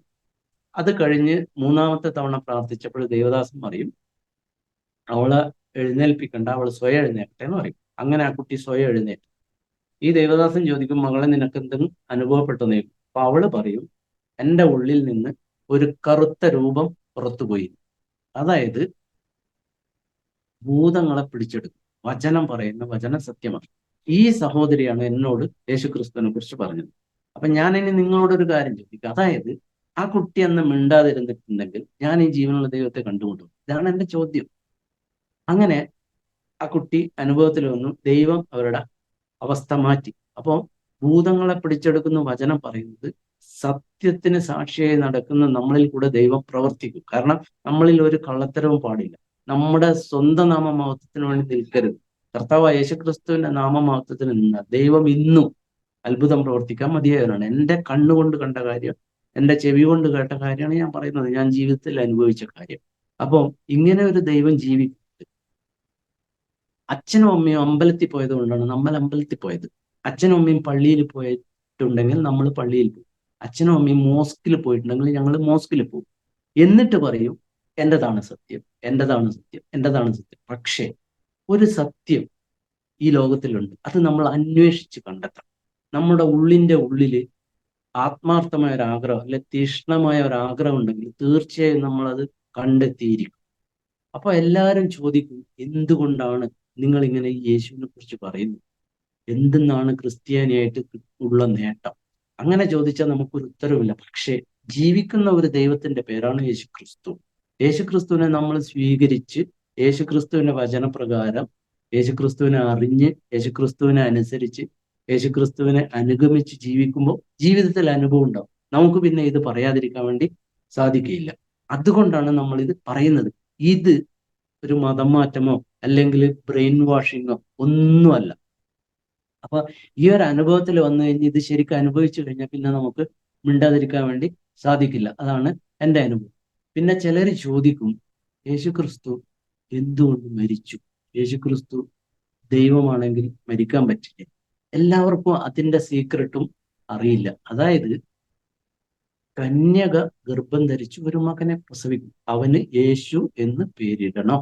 നമ്മൾ അച്ഛനും അമ്മക്കും ഉണ്ടായതുപോലെ പരിശുദ്ധാത്മാവിനാൽ ഗർഭം ധരിച്ച കന്യക ഗർഭം ധരിച്ചതാണ് യേശു, മനുഷ്യപുത്രൻ. എന്നാൽ ദൈവം തന്നെ ക്രിസ്തുവായി, മശിഹയായി, ലോകരക്ഷകനായി ഭൂമിയിൽ വന്നു. ദൈവം തന്നെ. അപ്പോൾ യേശു ക്രിസ്തു 100% മനുഷ്യനും 100% ദൈവവുമാണ്. ഇത് ആർക്കും ഉൾക്കൊള്ളാൻ വേണ്ടി പറ്റുന്നില്ല. അവര് പറയുന്നു ദൈവത്തിന് അസാധ്യമായിട്ടൊന്നുമില്ല. പക്ഷേ ദൈവം തന്നെ മനുഷ്യനും ദൈവം തന്നെ ദൈവവും, യേശുക്രിസ്തു തന്നെ ദൈവവും ആയിട്ട് അവതരിച്ചു എന്ന് പറയുന്ന കേൾക്കാൻ അവർക്ക് ഉൾക്കൊള്ളാൻ വേണ്ടി പറ്റുന്നില്ല. ഇതാണ് പ്രശ്നം. മനുഷ്യനായതുകൊണ്ട് 100% മനുഷ്യനായതുകൊണ്ട് മരിച്ചു, 100% ദൈവമായതുകൊണ്ട് ഉയർത്തെഴുന്നു. ഇനി നമ്മൾ എന്തുകൊണ്ടാണ് പറയുന്നത്? അതിൻ്റെ രഹസ്യം എന്ത്? അതുപോലെ അധികം ആൾക്കാർക്കും അറിയാത്തൊരു കാര്യമാണ് ദൈവം ആത്മാവാകുന്നു. ആത്മാവാകുന്ന ദൈവം വസിക്കുന്നത് ഓരോരുത്തരുടെയും ഹൃദയത്തിലാണ്. ഇതും ആർക്കും ഉൾക്കൊള്ളാൻ വേണ്ടി സാധിക്കുന്നില്ല. അപ്പൊ എന്തുകൊണ്ടാണ് പറയുന്നത് എന്ന് വിചാരിച്ചാല്, അമ്മയുടെ ഉദരത്തിൽ 9 മാസം, അത് കഴിഞ്ഞ് ഈ ലോകത്തിൽ 80 അല്ലെങ്കിൽ 90 വർഷം. ഇത് കഴിഞ്ഞ ഈ ആത്മാവിന് നാശമില്ല. ഈ ആത്മാവ് സ്വർഗീയ ദൈവത്തിന്റെ അല്ലെ സ്വർഗസ്ഥനായ ദൈവത്തിന്റെ അടുത്തേക്ക് തിരിച്ചു പോകുന്നുണ്ട്. ഇതൊന്നും ആർക്കും ഉൾക്കൊള്ളാൻ വേണ്ടി പറ്റുന്നില്ല. അവരൊക്കെ പറയുന്നത് ഇതൊക്കെ കെട്ടുകഥയാണെന്ന്, അല്ലെങ്കിൽ സയൻസിന് ഇതൊന്നും പ്രൂവ് ചെയ്യാൻ പറ്റുന്നില്ല എന്നാണ് അവർ പറയുന്നത്. പക്ഷെങ്കിൽ ഈ ദൈവത്തെ അനുഭവിച്ചവർക്ക് ദൈവം തന്നെ തന്റെ വചനം അയച്ച് നിങ്ങൾ ഇത് പ്രകാരം ജീവിക്കണമെന്ന് പറഞ്ഞ വചനം പഠിക്കാത്തതും കൊണ്ട് ആർക്കും അത് വിശ്വസിക്കാനോ ഉൾക്കൊള്ളുവാനോ വേണ്ടി സാധിക്കുന്നില്ല. എന്നാൽ അനുഭവിച്ചവർ പറയുമ്പോൾ അവർക്കത് ആക്സെപ്റ്റ് ചെയ്യാനും പറ്റുന്നില്ല. പക്ഷെ പറയാതിരിക്കാൻ നമുക്കും സാധിക്കുന്നില്ല. അപ്പൊ നമ്മള് വചനം തന്നെ പറയുന്നത്, നിങ്ങൾ ഈ അനുഭവത്തിൽ അറിഞ്ഞു കഴിഞ്ഞാൽ ലോകം മുഴുവനും പോയി എന്റെ സാക്ഷികളാവണം. എങ്ങനെ സാക്ഷിയാവും? നമ്മൾ ഈ വചനം പഠിച്ച് വചനപ്രകാരം ജീവിക്കുമ്പോൾ തീർച്ചയായും നമുക്കൊരു സാക്ഷ്യമുണ്ടാവും. നമ്മൾ അതിന് ഇമ്പോർട്ടൻസ് കൊടുക്കുമ്പോൾ നമുക്കതിൽ നിന്നൊരു അനുഭവം ഉണ്ടാവും. കർത്താവ് പറയുന്നത് തന്നെയാണ്, എല്ലാവരെയും വിട്ട് എനിക്ക് ഫസ്റ്റ് പ്രിഫറൻസ് തരണം. അതാണ് നമ്മൾ ഉദ്ദേശിക്കുന്നത്. പക്ഷെ ഇന്ന് നമ്മൾ ഈ അനുഭവത്തിൽ വരുമ്പോൾ ദൈവത്തിനോട് പ്രാർത്ഥിച്ചാൽ എല്ലാം കിട്ടും എന്നുള്ളൊരു അവസ്ഥയിൽ നിന്ന് നമുക്ക് പ്രാർത്ഥിച്ച് നമ്മുടെ വളർച്ചയ്ക്ക് വേണ്ടിയിട്ടുള്ള കാര്യങ്ങൾ നേടാൻ വേണ്ടിയാണ് നമ്മൾ ഇരിക്കുന്നത്. അതുപോലെ പാസ്റ്റർമാരോ അല്ലെങ്കിൽ ദേവദാസന്മാരോ നമ്മളോട് പ്രാർത്ഥിക്കാൻ വേണ്ടി പറയുന്നുണ്ട്. അപ്പോഴും നമ്മൾക്ക് അത് ശരിക്കും ഉൾക്കൊള്ളാൻ വേണ്ടി പറ്റുന്നില്ല. ഞാൻ അതിന്റെ ഒരു ഉദാഹരണം കൂടെ എൻ്റെ ജീവിതത്തിൽ നടന്നത് ഞാൻ പറയാം. എൻ്റെ ചേച്ചിയുടെ ഹസ്ബൻഡ് യൂണിയൻ ബാങ്കിൽ ഓഫീസറായിരുന്നു. അപ്പോ ആ സമയത്ത് 2000 കമ്പ്യൂട്ടറൈസേഷൻ ആയതുകൊണ്ട് ഡൈയിങ് ഇൻ ഹാർഡ്നെസ്സിന് ജോലി കൊടുക്കുന്നില്ല. ജോലിക്ക് അപ്ലൈ ചെയ്തു. സുപ്രീം കോർട്ടിൽ നിന്നും ഹൈക്കോർട്ടിൽ നിന്നും യൂണിയൻ ബാങ്ക് ഹെഡ് ഓഫീസിൽ നിന്നും 3 സ്ഥലത്തു നിന്നും എൻ്റെ ഏച്ചിക്ക് വിധി വന്നു, ജോലി തരില്ല, ജോലി കിട്ടില്ല. അങ്ങനെ ഒരു ദിവസം ബഹറിലുള്ള എനിക്ക് വളരെ നിരാശയോടുകൂടി കത്തെഴുതി, ജോലി യൂണിയൻ ബാങ്കിൽ കിട്ടില്ല, 2 മക്കളുണ്ട്, ചെറിയ മക്കളാ, പഠിക്കുന്ന മക്കളാ, അവരെ വളർത്താനെല്ലാം ബുദ്ധിമുട്ടാണ്, എന്താ ചെയ്യാം, ഞങ്ങളെ വിധിയായിരിക്കും എന്നൊക്കെ പറഞ്ഞ് കത്തെഴുതി. ഞാൻ ഏച്ചിക്ക് തിരിച്ച് കത്തെഴുതി, ഏച്ചി ജീവിക്കുന്ന ഒരു ദൈവമുണ്ട്, യേശു ക്രിസ്തു ജീവിക്കുന്ന ദൈവം, ഏച്ചി പ്രാർത്ഥിക്കുക, ദൈവം അത്ഭുതം പ്രവർത്തിക്കുന്നു. ഞാൻ പ്രാർത്ഥിച്ചു വിശ്വാസത്തോടുകൂടെ. എൻ്റെ ഏച്ചി ഒരു ദിവസം പ്രാർത്ഥിച്ചിട്ട് പിന്നെ ഏച്ചി അതങ്ങ് വിട്ടു. കാരണം ഇത് ക്രിസ്ത്യാനികളുടെ ദൈവമല്ല. അങ്ങനെ ഞാൻ ഈ സഹോദരനോട് ഈ കാര്യം പറഞ്ഞു, ഈ വിഷയം വെച്ച് പ്രാർത്ഥിച്ചപ്പോൾ ദൈവത്തിന്റെ ആത്മാവ് സഹോദരനിൽ കൂടെ പറയാം, ഒരു ഇരുമ്പ് ബക്കറ്റ് പൊട്ടിപ്പൊളിഞ്ഞതായിട്ട് ചെളി വെള്ളത്തിൽ കിടക്കുന്നത് കാണിക്കുന്നു. അത് കഴിഞ്ഞ് കുറച്ച് കഴിയുമ്പോൾ പ്രാർത്ഥിക്കുമ്പോൾ പറയാം, അത് വൃത്തിയിൽ എടുത്തു വെച്ചതായിട്ട് കാണിക്കുന്നു. പിന്നീട് ഈ സഹോദരൻ പറയാ, പ്രാർത്ഥിച്ച് കുറച്ചുകൂടെ കഴിയുമ്പോൾ അതില് ഒരു ജോഡി ചെരുപ്പ് ഇറക്കി വെക്കുന്നതായിട്ട് കാണിക്കുന്നു.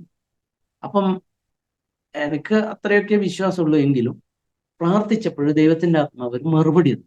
ഞാൻ വിശ്വസിച്ചു, യൂണിയൻ ബാങ്ക് ഇന്ത്യയിൽ നിന്ന് പൊട്ടിപ്പോയാലും അതിലൊരു ബ്രാഞ്ച് കാര്യങ്ങൾ നടത്താൻ വേണ്ടി വെക്കും, അതിലൊരു ഉദ്യോഗസ്ഥ എൻ്റെ ഏച്ചി ആയിരിക്കും എന്നിട്ട് ഞാൻ തിരിച്ചു കത്തെഴുതി. കാരണം ഈ വിശ്വാസം ഇങ്ങനെ വർദ്ധിച്ചു വരാം. പ്രാർത്ഥിച്ചപ്പോൾ ഒരു മറുപടി തന്നു.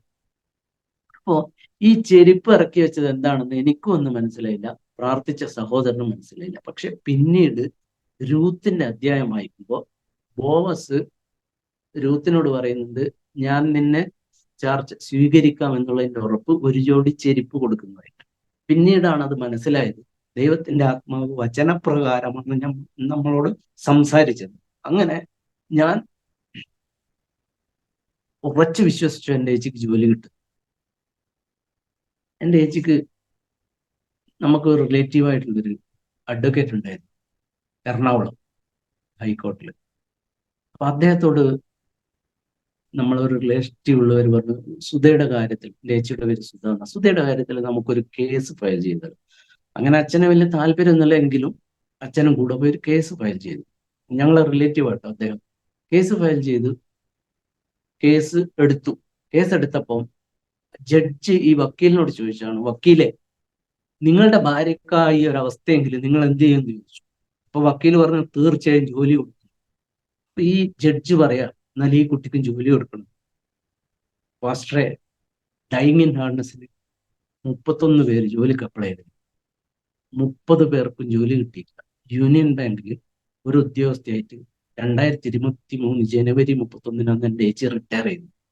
അപ്പോ പ്രാർത്ഥന കേൾക്കുന്ന ഒരു ദൈവം ജീവിക്കുന്നുണ്ട്. എൻ്റെ ഏച്ചി വിശ്വസിച്ചിട്ടാണ് ദൈവം അത്ഭുതം പ്രവർത്തിച്ചത്? അല്ല. കാരണം ദൈവത്തിന് എല്ലാം ദൈവത്തിന്റെ മക്കളാണ്. ഒരു വേർതിരിവില്ല. നമ്മൾ ആത്മാർത്ഥമായിട്ട് പ്രാർത്ഥിക്കുമ്പോൾ പ്രവർത്തിക്കുന്ന ഒരു ദൈവമുണ്ട്. ഇനി അഥവാ ഇന്ന് ഉത്തരം കിട്ടിയിട്ടില്ലെങ്കിൽ അതിനൊരു മറുപടി ഉണ്ട്. പക്ഷെ പ്രാർത്ഥിക്കുക, പ്രവർത്തിക്കുക, മറ്റുള്ളവരോട് പറയുക, ഇത് ദൈവം നമ്മളെ ഏൽപ്പിച്ച കടമയാണ്. ഈ മത്തായിയുടെ സുവിശേഷത്തിൽ ലൂക്കോസ്, മർക്കോസ്, ലൂക്കോസ്, യോഹന്നാൻ, ഈ 4 സുവിശേഷത്തിലും സുവിശേഷം നിങ്ങൾ പറയണം എന്ന് കൃത്യമായിട്ട് വചനം പറയുന്നുണ്ട്. നമ്മൾ എന്തുകൊണ്ടാണ് നമ്മൾ അതിലേക്ക് വരാത്തത്? എൻ്റെ ഉള്ളിൻ്റെ ഉള്ളിലുള്ള ചോദ്യം. ചിലർ ചോദിക്കും, അഭിഷേകം പ്രാപിച്ചതാണ്. അവര് പറയും അന്യഭാഷയുണ്ട്. അന്യഭാഷയിലും അഭിഷേകത്തിലും പ്രാർത്ഥിച്ചിട്ടും ഈ യേശുക്രിസ്തുവിനെ കുറിച്ച് മറ്റുള്ളവരോട് ഒരു വാക്ക് പറയുന്നില്ലെങ്കിൽ എന്താണ് ഇതിനെ കൊണ്ടുള്ള കാര്യം? ഞാൻ എൻ്റെ അനുഭവത്തിൽ നിന്ന് പറയാം. അനേകരെ ഞാൻ കണ്ടിട്ടുണ്ട്. ആരെയും താഴ്ത്തിക്കെട്ടാൻ വേണ്ടി പറയുന്നില്ല, പക്ഷെ കുറച്ചും കൂടി ഒന്ന് വളരാൻ വേണ്ടി പറയുന്നതാ. നമ്മളെല്ലാവരും ഒരു ലെവലിൽ എത്തിക്കഴിഞ്ഞാൽ അതിന്റെ മേലോട്ട് പോകുന്നില്ല. എന്നാൽ ക്രിസ്തു എന്ന തലയോളം വളരുവാനാണ് പറഞ്ഞത്. അതുപോലെ നമുക്ക് മറ്റുള്ളവരോട് സ്നേഹം തോന്നും. അതുപോലെ നമുക്കും നമ്മുടെ ഉള്ളിന്റെ ഉള്ളിൽ സ്നേഹം തോന്നും. ഈ കർത്താവിനോട് കൂടെ നടക്കുമ്പോൾ നമ്മുടെ അനുഭവമാണ്. നമുക്കത് ഒഴിവാക്കിയിട്ട് മുമ്പോട്ട് നീങ്ങാൻ വേണ്ടി പറ്റുന്നില്ല. അപ്പൊ ജീവിതത്തിൽ ഇത്രയും സാക്ഷ്യം ഉണ്ടായിട്ടും എന്തുകൊണ്ട് മറ്റുള്ളവർ ഇത് മനസ്സിലാക്കുന്നില്ല? അതുപോലെ നമ്മൾ ഈ സാക്ഷ്യം പറയുമ്പോൾ വചനത്തിന് ശക്തിയുണ്ട്, യേശുവിന്റെ നാമത്തിന് ശക്തിയുണ്ട്. അതേപോലെ വചനം പറയാം, ഒരു സാക്ഷി മറ്റൊരു സാക്ഷിയെ ഉളവാക്കുന്നു. ഞാനിത് ഉഗാണ്ടയിൽ നടന്നു, അല്ലെ ന്യൂയോർക്കിൽ നടന്നു അല്ല പറയുന്നു. എൻ്റെ ജീവിതത്തിൽ ഈ കേരളത്തിൽ നടന്ന കാര്യമാണ് പറയുന്നത്. ഞാനിത് പറയാൻ കാരണം കോഴിക്കോട് മെഡിക്കൽ കോളേജിൽ 2002 ജൂലൈ 27 എൻ്റെ മകൾ ജനിച്ചത്. നിങ്ങൾ അന്നത്തെ റെക്കോർഡ് അവിടെ ഉണ്ടെങ്കിൽ നിങ്ങൾക്ക് പോയി നോക്കാം. മതി, ഞാൻ വെറുതെ പറയുന്ന കാര്യമല്ല. അതേപോലെ ഇന്ന സ്ഥലത്താണ് ജീവിക്കുന്നത്, അവിടെ വന്നാൽ നമ്മളെ കാണും. കാരണം നമ്മളിത് ഇല്ലാത്ത കാര്യമല്ല പറയുന്നത്. കർത്താവായ യേശു ക്രിസ്തു സത്യമാണ്, ദൈവത്തിന്റെ വചനം സത്യമാണ്. അപ്പൊ ഈ സത്യമായത് സത്യത്തിന് സാക്ഷി നിന്ന് സത്യത്തിൽ തന്നെ പറയുമ്പോഴാണ് ദൈവനാമം മഹത്വം എടുക്കുക. വചനം പറയുന്നത് മനുഷ്യർ കണ്ണുകൊണ്ട് കാണുന്നത് നോക്കുന്നു, യഹോവയായ ദൈവമോ മനുഷ്യന്റെ ഹൃദയത്തെ അറിയുന്നു. ഇതൊക്കെ വളരെ വളരെ വളരെ ഇമ്പോർട്ടൻ്റ് ആയിട്ടുള്ള കാര്യമാണ്. കാരണം ഒരു പാസ്റ്ററെ നമുക്ക് പറ്റിക്കാൻ വേണ്ടി പറ്റും, നമ്മളെ ഭാര്യയെ അല്ലെ ഭർത്താവിനെ നമുക്ക് പറ്റിക്കാൻ വേണ്ടി പറ്റും. എന്നാൽ കർത്താവായ യേശുക്രിസ്തുവിനെ നമുക്ക് പറ്റിക്കാൻ വേണ്ടി സാധിക്കത്തില്ല. ഇതൊന്നും എല്ലാവരും എല്ലാ സമയവും ഓർത്ത് നടക്കുന്നില്ല. പ്രത്യേകിച്ച് ഈ വചനം പറയുന്ന സമയത്ത് മാത്രം ഉള്ള ഒരു ആവേശം. എന്നാൽ 24 മണിക്കൂറും ആഴ്ചയിൽ 7 ദിവസവും ഈ ഒരു ആവേശത്തിൽ നടക്കണമെന്നാണ് നമ്മുടെ ആഗ്രഹം. കാരണം ഈ പരിശുദ്ധാത്മാവിനെ നമുക്ക് തന്നത് ഈ ഒരു അനുഭവത്തിൽ നമ്മൾ നടക്കാൻ വേണ്ടിയല്ലേ. ദൈവരാജ്യം സമീപിച്ചിരിക്കുന്നു, മാനസാന്തരപ്പെട്ട് സുവിശേഷത്തിൽ വിശ്വസിക്കണം. എന്താണ് ദൈവരാജ്യം? നീതിയും സമാധാനവും സന്തോഷവും പരിശുദ്ധാത്മാവിലത്രേ. അങ്ങനെയല്ലേ വചനം നമ്മളെ പഠിപ്പിക്കുന്നത്. അപ്പൊ നമ്മൾ സമാധാനത്തിൽ നടക്കുമ്പോൾ, അല്ലെ നമ്മൾ സന്തോഷത്തിൽ നടക്കുമ്പോൾ ഈ സന്തോഷം അല്ലെ ഈ സമാധാനം മറ്റുള്ളവരും അറിയണം എന്നുള്ളതാണ് നമ്മളെ ആഗ്രഹം. അതുപോലെ എൻ്റെ ജീവിതത്തിൽ വലിയ ബുദ്ധിമുട്ടുകളൊന്നും ഉണ്ടായിട്ടില്ല, പക്ഷെങ്കിൽ ഒരു സമാധാനം ഉണ്ടായിട്ടില്ല. ഞാൻ എന്ന് യേശുക്രിസ്തുവിനോട് പ്രാർത്ഥിച്ചോ അന്നാണ് എനിക്ക് സമാധാനം എന്ന് പറയുന്നത് കിട്ടിയത്. ഒരു പീസ്. എൻ്റെ ഉള്ളിൻ്റെ ഉള്ളിൽ എന്തോ ഒരു ഒഴിവുണ്ടായിരുന്നു, ഒരു വേക്കോ. അതെന്താണെന്നും എനിക്കറിയില്ലേ. പക്ഷെ കർത്താവിനോട് പ്രാർത്ഥിച്ച അന്ന് രാത്രി മുതൽ എനിക്ക് സമാധാനം എന്താണെന്ന് അറിയാൻ പറ്റിയത്. അതുപോലെ ഞാൻ എൻ്റെ കുടുംബത്തിൽ എൻ്റെ അച്ഛൻ്റെ വീട്ടിലുള്ള വിധവമാരെ കുറിച്ച് പറഞ്ഞത് ശാപമാണ്. സമാധാനം തരാൻ ഈ ലോകത്ത് മറ്റാർക്കും സാധിക്കില്ല. അതേപോലെ ഈ ശാപത്തിൽ നിന്നൊരു വിടുതൽ തരാൻ മറ്റാർക്കും സാധിക്കത്തില്ല. വചനം പറയുന്നു, എല്ലാവരും പാപം ചെയ്തു ഒരുപോലെ ദൈവ തേജസ് നഷ്ടപ്പെടുത്തിയിരിക്കുന്നു. ഇതും ഈ ഒരു അനുഭവത്തിൽ വന്ന് വചനം പഠിക്കുന്നവർക്ക് മാത്രമേ അറിയുകയുള്ളൂ. അല്ലെ ആരെങ്കിലും പറയുന്ന വചനം കേട്ട് ഇത് മാത്രമേ ഉള്ളൂ എന്ന് വിശ്വസിക്കുന്നവർക്കും ഇത് ഉൾക്കൊള്ളാൻ വേണ്ടി പറ്റുന്നില്ല. വചനം സ്വന്തമായി ഇന്ന് വായിച്ച് പഠിച്ച് നമ്മൾ മനനം ചെയ്യുകയാണെങ്കിൽ നമ്മൾക്ക് ആ ബോധ്യം വരും. വചനം പറയുന്നു, ഇപ്പോൾ സമാധാനത്തിന് വിടുതൽ തരാൻ കർത്താവായ യേശുക്രിസ്തുവിന് മാത്രമേ സാധിക്കുള്ളൂ. ശാപത്തിൽ നിന്ന് വിടുതൽ തരാൻ കർത്താവായ യേശു ക്രിസ്തുവിന് മാത്രമേ സാധിക്കത്തുള്ളൂ. അതുപോലെ നമ്മൾ അനുദിനം ചെയ്യുന്ന പാപ ജീവിതത്തിൽ നിന്ന് നമുക്ക് വിടുതൽ തരാൻ കർത്താവായ യേശു ക്രിസ്തുവിന് മാത്രമേ സാധിക്കുള്ളൂ. അപ്പൊ ചോദിക്കും, എന്തുകൊണ്ട് കർത്താവായ യേശു ക്രിസ്തു? കർത്താവായ യേശുവാണ് ഈ യൂണിവേഴ്സിലെ ജീവനുള്ള ഏക സത്യ നിത്യ ദൈവം. ഒരിക്കലും അതിന് മാറ്റമില്ല. കർത്താവായ യേശു ക്രിസ്തു പറഞ്ഞു, ഞാൻ ഇന്നലെയും ഇന്നും എന്നേക്കും അനന്യനാകും. കർത്താവ് വീണ്ടും പറയാം, ഞാൻ ലോകത്തിന്റെ വെളിച്ചമാണ്. അതുപോലെ നിങ്ങളും ആ വെളിച്ചത്തിൽ ഒരു പ്രകാശമായി വളരുവാനാണ് ദൈവം ആഗ്രഹിക്കുന്നത്. ഈ ഒരു അനുഭവത്തിൽ മുമ്പോട്ട് പോകുവാൻ വേണ്ടിയാണ് ഞാനും എൻ്റെ ഈ സത്യസാക്ഷ്യം നിങ്ങളുടെ മുമ്പിൽ അരോമ TV-യിൽ കൂടെ വെളിപ്പെടുത്തിയത്. എനിക്കിതിന് അവസരം തന്ന ദൈവദാസനും കുടുംബത്തിനും കൂടെ വർക്ക് ചെയ്യുന്ന എല്ലാവർക്കും ദൈവനാമത്തിൽ സ്നേഹവന്ദനം പറയുന്നു. ദൈവം നിങ്ങളെ ധാരാളമായി അനുഗ്രഹിക്കട്ടെ. ആമേൻ, ആമേൻ, ആമേൻ. വളരെ അനുഗ്രഹീതമായ ജീവിതത്തിലെ നല്ല അനുഭവങ്ങളും ഓർമ്മകളും അരോമ TV-യുടെ പ്രേക്ഷകരോടൊപ്പം പങ്കുവച്ച കർത്താവിന്റെ ദാസൻ സുരേന്ദ്രനാഥനോടുള്ളതായ നന്ദി അറിയിക്കുന്നു. ഞാൻ ഓർക്കുകയായിരുന്നു, കർത്താവിനെ കണ്ടുമുട്ടിയില്ലായിരുന്നു എങ്കിൽ മറ്റൊരു ജീവിതം, വേറെ ഒരു ലെവലില് ഈ ലോകത്ത് ആയിരിക്കാമായിരുന്ന ഒരു വ്യക്തി ഇന്ന് യേശുവിൻ്റെ സത്യസാക്ഷ്യം വഹിക്കുന്ന, ഒരു സുവിശേഷ വേല ചെയ്യുന്ന, സമൂഹത്തിൽ ദൈവത്തെ മഹത്വപ്പെടുത്തുവാൻ, മറ്റുള്ളവരെ പ്രബോധിപ്പിക്കുന്ന ഒരു ദൈവമനുഷ്യനായി തീരുവാൻ ദൈവം തിരഞ്ഞെടുത്തത് ഓർത്ത് ഞാൻ ദൈവത്തിന് സ്തോത്രം ചെയ്യുന്നു. ഇടയ്ക്ക് ഒരു ചോദ്യം ചോദിച്ചു, എന്തുകൊണ്ട് ക്രിസ്ത്യാനികൾ ഈ ജീവനുള്ള ദൈവത്തെക്കുറിച്ച് പറയുന്നില്ല? തികച്ചും അന്വർത്ഥമായ ഒരു ചോദ്യമാണ്. നിങ്ങൾ ആർത്തില്ല എങ്കിൽ ഈ കല്ലുകൾ ആർക്കുമെന്ന് ദൈവത്തിൻ്റെ വചനം നമ്മെ പഠിപ്പിക്കുന്നു. പല സന്ദർഭങ്ങളിലും നമുക്ക് ഈ സത്യം പറയുവാൻ കഴിയുന്നില്ല എന്നുള്ളത് യാഥാർത്ഥ്യമാണ്. ഞാൻ ഓർക്കുകയായിരുന്നു, എന്തുകൊണ്ട് ക്രിസ്ത്യാനി ഈ ജീവനുള്ള ദൈവത്തെക്കുറിച്ച് പറയുന്നില്ല എന്നുള്ള ചോദ്യം അത് യാഥാർത്ഥ്യമായിരിക്കുമ്പോൾ യഥാർത്ഥത്തിൽ ക്രിസ്ത്യാനി എന്ന് പറയുന്നത് ആരാണെന്നുള്ളൊരു മറുചോദ്യം ഞാൻ ചോദിക്കുകയാണ്. ഒരു ക്രിസ്തീയ കുടുംബത്തിൽ ജനിച്ചതുകൊണ്ട് ഒരുവൻ ക്രിസ്ത്യാനി ആകുന്നില്ല. ഒരു പള്ളിയിൽ പോയതുകൊണ്ട് ഒരുവൻ ക്രിസ്ത്യാനി ആകുന്നില്ല. ക്രൈസ്തവ ജീവിതത്തിലെ ചില ആചാരങ്ങളും അനുഷ്ഠാനങ്ങളും അനുഷ്ഠിച്ചത് കൊണ്ട് ആരും ക്രിസ്ത്യാനിയാകുന്നില്ല. ബൈബിളിലെ ഏതെങ്കിലും ഒരു പേര് സ്വീകരിച്ചത് കൊണ്ട് ആരും ക്രിസ്ത്യാനിയാകുന്നില്ല. അപ്പോൾ പിന്നെ ക്രിസ്ത്യാനി ആരാണ്? ക്രിസ്ത്യാനി എന്ന് പറയുന്നത് ഈ ലോകത്ത് ജനിക്കുന്ന, ജീവിക്കുന്ന ഏതൊരു മനുഷ്യനും ക്രിസ്ത്യാനിയായിട്ട് മാറാം. അത് എങ്ങനെയാണെന്നൊരു ചോദ്യം. കർത്താവായി യേശു ക്രിസ്തു പഠിപ്പിച്ച വചനം നാം അനുസരിക്കുവാൻ തയ്യാറാകുമ്പോൾ, ദൈവത്തിന്റെ കൽപ്പനകളെ പിൻപറ്റുവാനും അനുസരിക്കുവാനും നാം തയ്യാറാകുമ്പോൾ, അതനുസരിച്ച് ജീവിതം നയിക്കുവാൻ ഒരു വ്യക്തി തയ്യാറാകുമ്പോഴാണ് ആ വ്യക്തിക്ക് ശരിക്കും ക്രിസ്ത്യാനി എന്നുള്ളതായ ആ ഒരു അനുഭവത്തിലേക്ക് വരുവാൻ കഴിയുന്നത്. ക്രിസ്ത്യാനി എന്ന് പറയുന്നത് അതൊരു മതമല്ല, അതൊരു വിശ്വാസമല്ല, അതൊരു അനുഭവമാണ്. അതൊരു അനുഭവമാണ്. ക്രിസ്തീയ ജീവിതം എന്ന് പറയുന്നത് അനുഭവമാണ്. യേശുക്രിസ്തു എന്ന് പറയുന്നത് ക്രിസ്ത്യാനികളുടെ ദൈവമല്ല. പലപ്പോഴും പലരും തെറ്റിദ്ധരിക്കുന്ന ഒരു കാര്യമുണ്ട്. യേശുക്രിസ്തു എന്ന് പറയുന്നത് വിദേശികളുടെ ദൈവമാണ്, അല്ലെങ്കിൽ ക്രിസ്ത്യാനികളുടെ ദൈവമാണ്.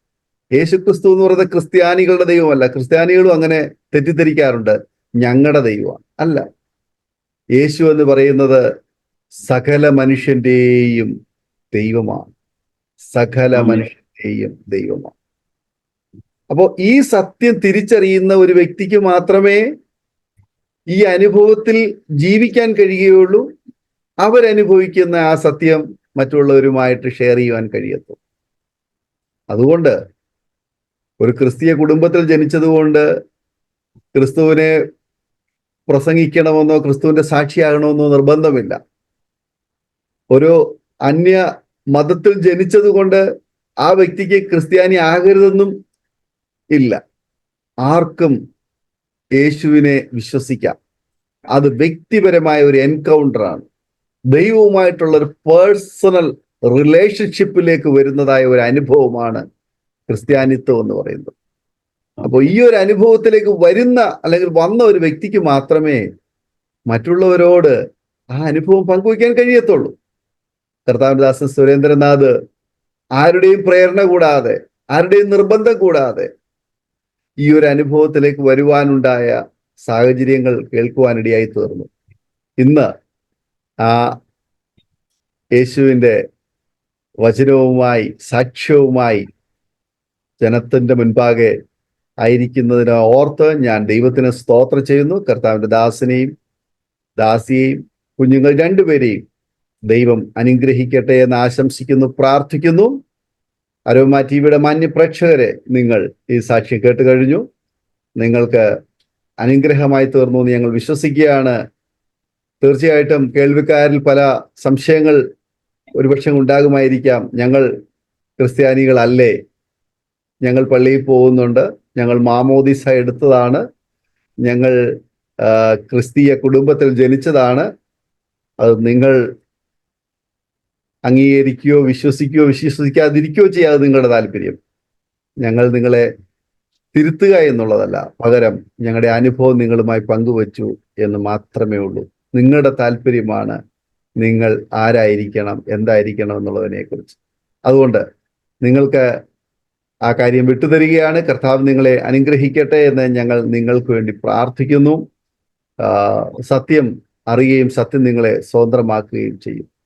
കർത്താവായ യേശു ക്രിസ്തുവിനെ ആര് വ്യക്തിപരമായി അറിയുന്നോ ആ വ്യക്തിയുടെ ജീവിതത്തിൽ വലിയ വിടുതലുകൾ, മാറ്റം ഉണ്ടാകുവാൻ ഇടയായിത്തീരും. ഈ ഭൂമിയിൽ ഒരു ജോലി ലഭിക്കുന്നതോ ജോലി നഷ്ടമാകുന്നതോ അല്ല ക്രൈസ്തവികത എന്ന് പറയുന്നത്.